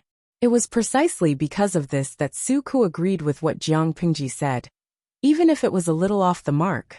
Suku vaguely understood, and felt that this person really had the look of a wise ruler. However, he soon found out that it was all a lie. Women can also make such achievements. Why do they have to be tied up like canaries? Their wings can't fly, and they can only be used as decorations? Other than being admired, being a part of your wealth, giving birth to children, supporting your husband and children, there's no other value? Meng Hun did not interrupt, but he also shook his head in denial. Everyone had a daughter. If they gave birth to a daughter and raised her painstakingly, only to have her become a servant to another man, who could bear it? Meng Hun said, as a father, I naturally don't like my own flesh and blood being treated so lowly. Suku was still a fledgling, but when he imagined his future, he found it hard to accept. A husband and a father were two completely different identities. Naturally, their perspectives were different. I don't think that's the point. The point is, it's such a waste of manpower and resources. Not only did they cripple him, but they also wasted his excellent combat strength. Women had the same battle prowess as men. So why did men have to go to war while women stayed at home? Why don't we go together? Suku and Meng Hun were speechless. They were dumbfounded. This was different from the usual way of stirring up love. So from the beginning to the end, she had said so much, laid so much groundwork, just to say that women should stay at home and not go to the battlefield to waste their strength? This was the real deal, using women as men, right? Meng Hun coughed and tried to say something to ease the awkward atmosphere. Langjun is still young. There are many things you don't understand. He smiled. Suku immediately understood and turned her head away, unable to bear to look at him. Tell me, what do I not understand? Jiang Pingji felt that if they did not follow her script, she would be very embarrassed. Women, the reason why there are more women in the inner courtyard is that they are born different from men. Meng Hun said vaguely. How could he explain to his little Lang Jun that women's physiology was different from men's? After their bodies matured, they would need koi water every month, and their bodies would become delicate. Pregnancy would take more than 9 months, and they would not be able to work normally. Even giving birth would be like walking through the gates of hell. Lang Jun was still young and inexperienced. Even if he explained it to him, he might not understand. That was a bit embarrassing. Meng Hun glanced at Su Ke. You are a scholar after all, so you should say something. Unfortunately, Su Ke was already looking at the sky and the earth, and he refused to look at his pleading eyes. Jiang Pengji was speechless. The two men thought that Jiang Pengji did not understand, but in fact, she already knew what they were trying to express through their mysterious eye contact. Because of the physiological structure, men were destined to be external, while women were internal. With the development of society, the social status of the latter would get lower and lower? If these words were said to people in ancient times, it would indeed be the case. But it did not make sense in front of Jiang Pengji. There is nothing in this world that is impossible. Jiang Pengji curled her lips mysteriously and said that out of the blue. Su Ke and Meng Hun stopped eye contact and looked at her. They did not know what she meant. Jiang Pengji obviously did not want to explain. We are going off topic. Anyway, Nongqin will be training with the troops in the farm. As for training tasks, you don't have to deliberately give her preferential treatment, and you don't have to relax the standards. Just do what you need to do. When the training is almost done, I will make other arrangements. Jiang Pengji didn't believe that they would lose to a group of weak fighters. She taught them with special attention. Meng Hun nodded, but he still wanted to protect her a little bit. After all, girls were different from rough men. That is not a problem. It is also a good thing that Lang Jun's maidservant wants to learn martial arts. At least she can protect Lang Jun. But they are rough people, and sometimes their mouths are not clean. If they are wronged, Meng Hun did not dare to say that he could completely avoid it. Jiang Pengji said indifferently, It's okay. If someone says something dirty, Nongqin will just break a few of their teeth. If they could fight, they would use their fists to reason. Meng Hun was speechless. If his subordinates had such violent thoughts, Meng Hun would definitely say something. But the one who said it was Lang Jun, so he up to you, up to you, up to you. After Meng Hun left to prepare, Su Ke suddenly thought of something and asked her a question. Lang Jun, you want women to go to the battlefield just because you think it is a waste of combat power? He deliberately emphasized the word just. Jiang Pengji suddenly smiled slyly and said, Su Yu knows me well. Su Ke was speechless. He suddenly did not want to listen to what Jiang Pengji had to say next. He was afraid that it would shock him, but it was too late. The world values boys more than girls. Many families abandon their daughters and let them be taken away by wolves and tigers. Even if the children grow up, most of them are treated harshly. If the men in the family need money to get married or build a house, most of them will sell the girls cheaply. Su Ke felt that he did not need to listen anymore. Jiang Pengji wanted him to hear it. With the same amount of silver, one strong man can buy 2 girls, and even have extra. Most importantly, it was cheap. She could build 2 troops with the same amount of silver. Su Ke was speechless. Just as he expected.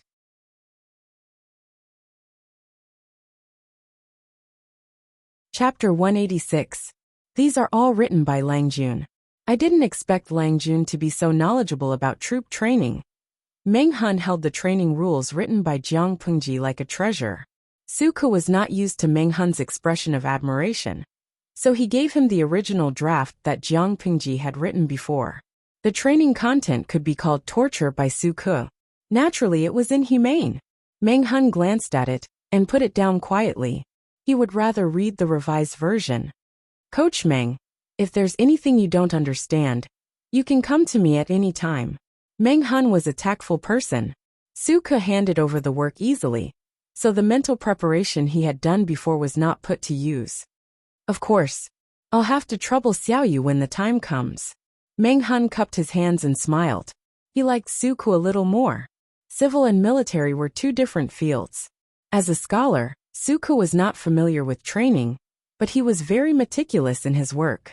Even though Meng Hun had never been in contact with this fledgling troupe before, he had a rough idea after reading the content that Suke gave him.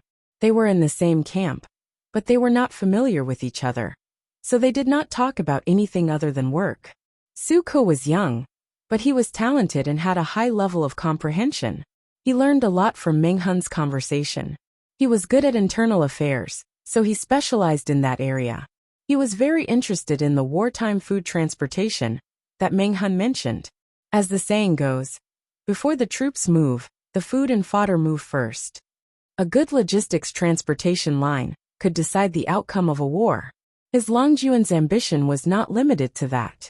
As the first member of Jiang Pingji's team, Suke could not lock his position as an accountant in the Luz. In other words, Suke had his own ambitions. They weren't small. At least he wasn't just an accountant. Meng Hun did not hide anything since Suke was asking about it. He told him everything he knew, and even the names of several books. As for how to find those books, it was not Meng Hun's concern. Of course, Meng Hun did not read as many books as Suke. He had the advantage of age and his own experience, which was valuable. Unknowingly, the two of them chatted until night fell. After a hasty dinner, they went back to work. Jiang Pingji went back to the Luz and took out her night clothes. Then she put the two books in a secret place in the woodshed. That's good, she smiled. Everything was under control, which made her mood improve a lot. Her figure quickly disappeared into the night. That night, the gambling house was still very noisy. The gamblers did not care about the loss. They only cared about their own money, and the money in other people's pockets. The boss of the gambling house was so angry that he almost vomited blood after Jiang Pingji cheated him of more than 4,000 taels of silver. Later on, he received news that the beautiful woman in the woodshed had been kidnapped by an unknown person. The hired thugs who were on duty at the gambling house had been seriously injured. When the old man heard this, he almost couldn't breathe. However, he had a tough life and was still alive. Even though he had suffered 2 critical hits, the boss would not close down because of this. This business, of course, had to continue.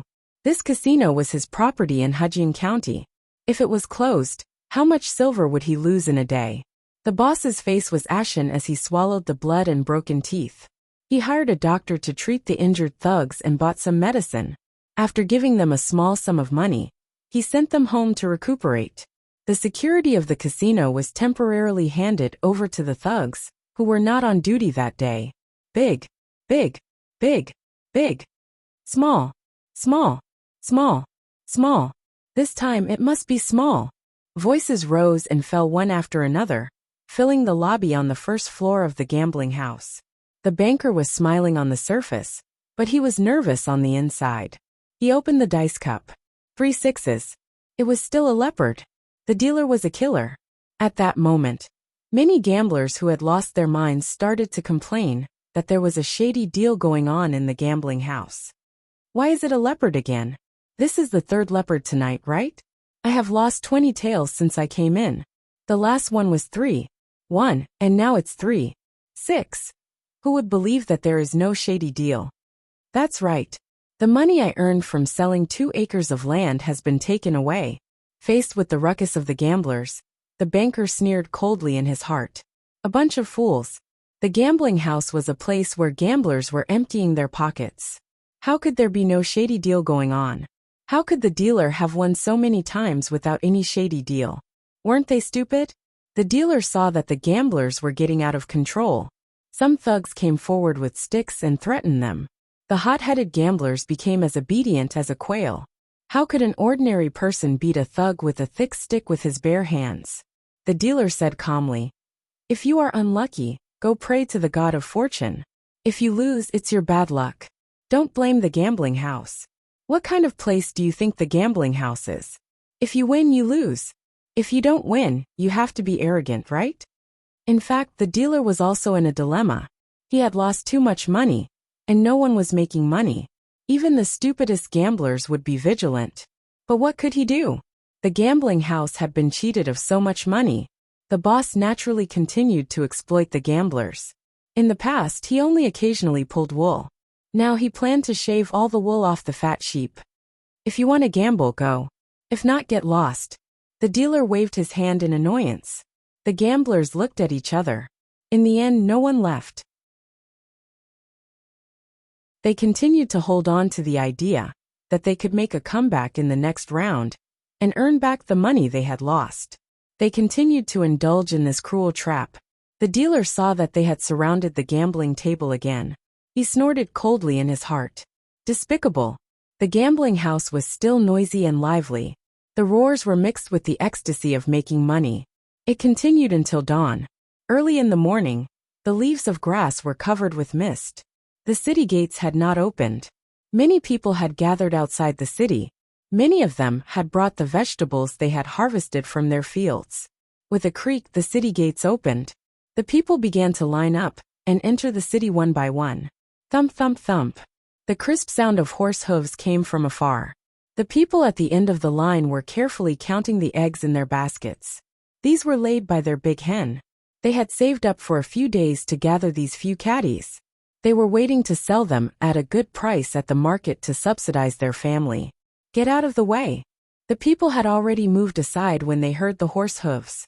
However, they did not expect the other party to be so arrogant. They did not stop at all. Ah, help! My eggs, my eggs! Who stepped on me? It hurts, ouch!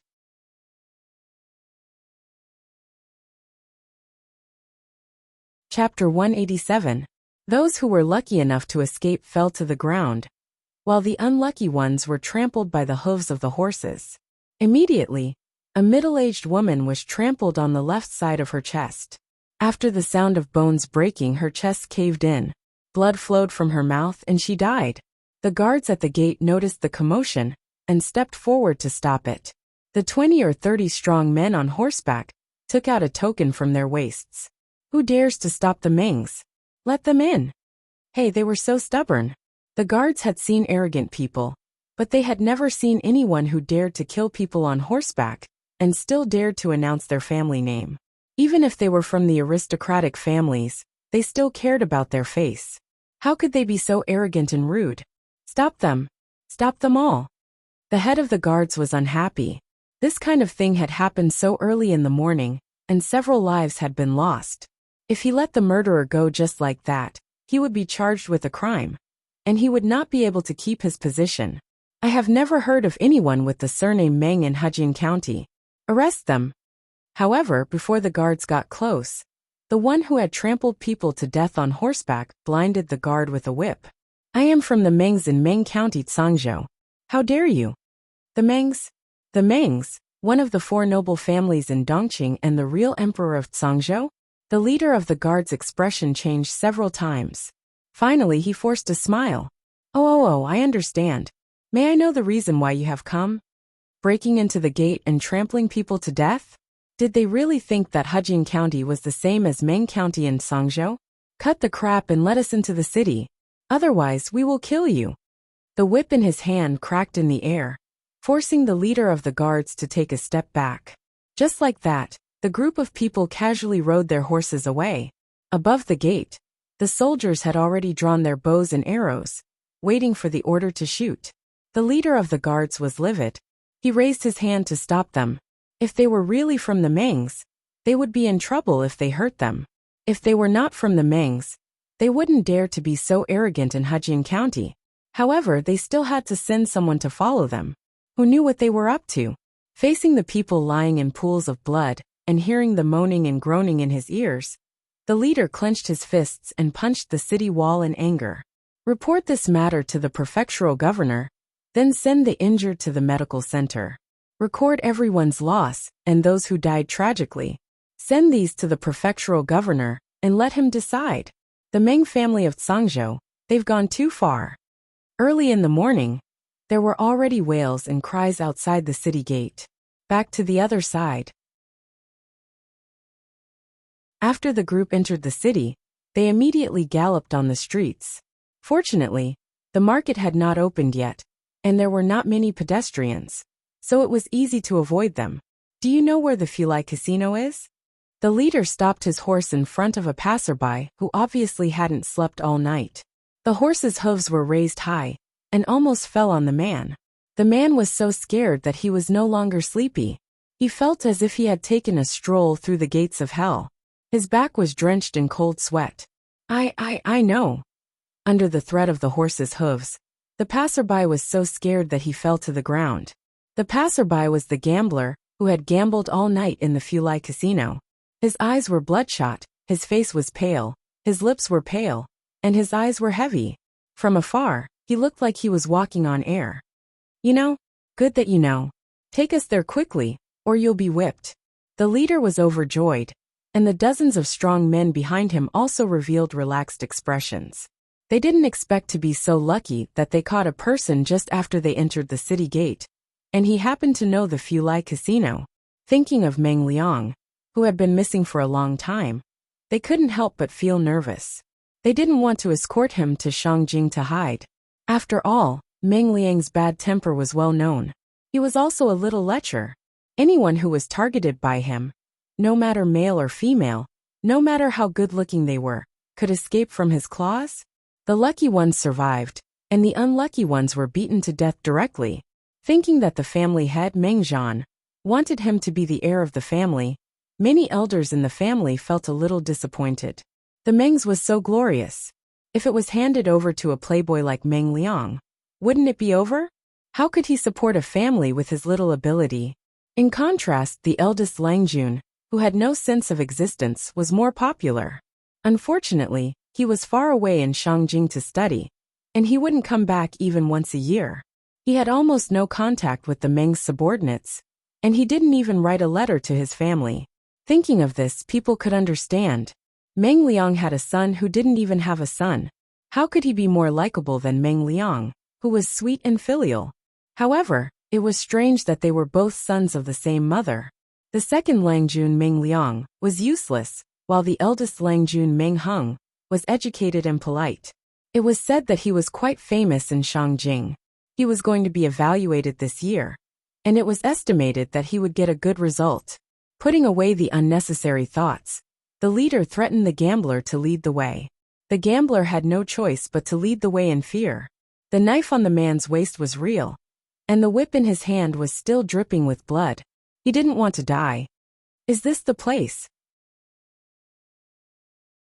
After several turns, the group stopped in front of a gambling house. Standing outside, they could hear the clamor inside the house. Yes, there is only one gambling house here called Fulai. Well, sir, can I go now? If he led the way for others, he could get some tips if he was lucky. But he was leading the way for this man, and it was good enough that he didn't lose his life. The gambler bowed. After getting permission from the leader, he quickly turned around and ran away, as if he was being chased by evil spirits. Bah, coward! Behind him, a few of the attendants on horseback laughed, mocking the gambler's horrified expression and actions just now. Shut up. It's more important to find Lang Jun. The leader scolded in a low voice, got off the horse, opened the curtain, and entered the gambling house with his knife. There were about 20 or 30 people in the gambling house, all with knives. They were tall and burly, and had a strong aura. They seemed to be evil. As soon as they entered the hall of the gambling house, the whole space became narrower than before. The sharp-eyed waiter of the gambling house saw them, and his heart skipped a beat. Judging from their clothes and aura, they didn't look like they were here for fun. Could it be that they were in trouble? Thinking of this, the waiter had cold sweat on his back. He forced a smile and went forward to welcome the guests. Don't talk nonsense. Let me ask you, did you catch a young boy 2 days ago? The waiter's expression froze, and his forehead began to sweat.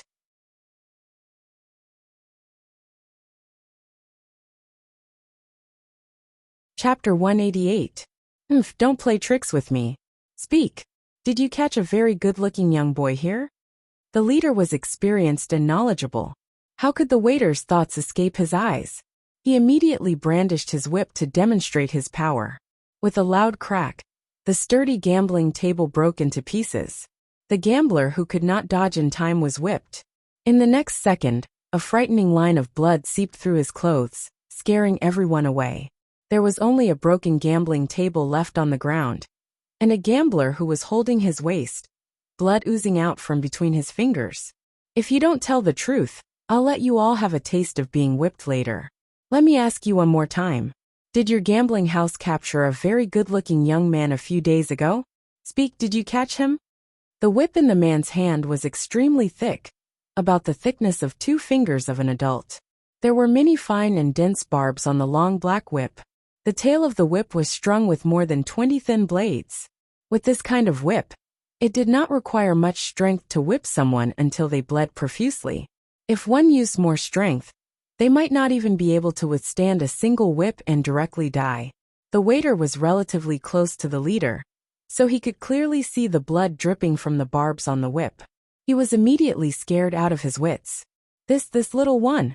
The waiter originally wanted to be stubborn, but when his eyes met with the leader's, a kind of illusion of death assaulted him, as if his neck was being strangled by an invisible force, causing him to be unable to say the rest of the words. The other gamblers did not know what had happened, but they knew that the gambling house was probably in big trouble. They wanted to sneak away, but the leader's entourage blocked the door, looking as if they would not let him go until they got an answer. The waiter was unwilling to speak, but the other gamblers felt pity for their lives, so they naturally opened their mouths. 2 days ago we did catch such a young boy. I heard that the boy is extremely beautiful as a fairy. His skin is exquisite, and his taste is also. The gambler was the first to speak, but before he could finish his words, he was already covered by the person beside him. The entire lobby was silent. Everyone could feel an invisible chilling atmosphere enveloping the entire place. Those gamblers were all ordinary people, and their bodies were even weaker than ordinary people. When had they ever faced such a murderous aura? He was so scared that his legs started to tremble. His knees went soft, and he knelt on the ground with a plop. He didn't feel any pain in his knees at all. What they didn't know was that the leader and his followers were also extremely shocked at this moment. They were so shocked that they forgot how to react. They were all adult men who had experienced sex and played with women before. Perhaps some of them had even played with men before. As for what the gambler had described, they knew very well in their hearts what kind of scene would happen. At this moment, there was only one thought in everyone's mind. It's over. It was indeed over. Who was Meng Liang? The Zongzi that Meng Zhan favored, the future leader of the Meng family, was now in a gambling house. It was so embarrassing. The leader's expression was incomparably gloomy, even turning ashen. He didn't dare to think about the storm they would have to face after rescuing Meng Liang. The waiter also wanted to cry but had no tears. He had already realized that the kid he had caught earlier really had a powerful background. Now that they had come to ask for Meng Liang, it was obvious that he was a tough guy. How could a small gambling house resist them? The waiter said shakily, He really isn't here. He was released a long time ago. How could the leader believe that? He would rather believe that these people had evil thoughts about Meng Liang and locked him up in a small dark room. He waved his hand, and the 20 to 30 followers he had brought with him guarded all the entrances and exits of the gambling house, not allowing anyone to escape. Search. The order was given, and the demolition. No, the search began. The leader was like a stone pillar standing where he was. He crossed his arms in front of his chest, and his resolute face was solemn. The waiter wanted to cry but had no tears. The other thugs received the news and wanted to come up with wooden sticks. One of the followers pulled out a knife from his waist. Blood splashed, staining the gambling table and the scattered silver and gambling equipment. Everyone watched as the thug's arm was chopped off, and then the knife pierced through his chest. He fell to the ground with his eyes wide open in horror. Someone was dead. Blood quickly spread and filled the entire hall. The timid gamblers covered their mouths and vomited. The brave ones also turned pale, like a white wall covered with a layer of lime. Although the thugs in the gambling house were used to doing heartless things, they still knew fear. They only dared to seriously injure people, but they didn't dare to kill them. However, none of them expected that there was no lack of people like this in this world. The knives on their waists were all genuine and could take a person's life. The wait was especially long. One by one, The followers came up with a pale face, but none of them could find Meng Liang. Sir, our restaurant was indeed blind and caught that young man. But that very night, that young man had already been rescued. The waiter was trembling with fear, and his 2 skinny legs couldn't stop trembling. He didn't dare to tell the truth. If he told the truth and said that the young man disappeared on the second night after being caught, it would undoubtedly confirm the truth that the big mouth of the gambler had revealed. Could any aristocratic family endure such humiliation? If that happened, they would really be finished. Therefore, there were some things that they couldn't admit even if they were beaten to death. After a while, the followers came back one after another. The news was very disappointing. The last one was holding 2 scrolls in his hands. The scrolls were stained with dust. These 2 scrolls were found in a woodshed. Found this? Boss, please take a look. He had interrogated 2 of the thugs and confirmed that the woodshed was where the gambling house kept the goods. Because he didn't dare to make a decision, he didn't open the scrolls to see the contents. The leader reached out his hand and roughly tore the neatly tied strips of cloth on the bamboo scrolls. He shook it open with one hand. He read 10 lines at a time. After he finished reading, the leader's face suddenly became darker and darker, as if ink was about to drip out. Everyone was trembling, afraid that it would say that Meng Liang was already dead. Of course, there was no such content, but it wasn't optimistic either. These people, kill them all. The leader's eyes flashed, and his murderous aura was obvious. After receiving the order, the other followers didn't hesitate. They all pulled out the knives on their waists and walked to the others. What were these people going to do? Whether it was the people in the gambling house or the gamblers, they were all scared out of their wits. Murder. One of the gamblers couldn't help it anymore. He wanted to run out the door, but his head was instantly cut off from his body. Blood splashed on the wall. At that moment, everyone clearly realized one thing. You're tuning in to the Li Mei's Sword of Destiny YouTube channel.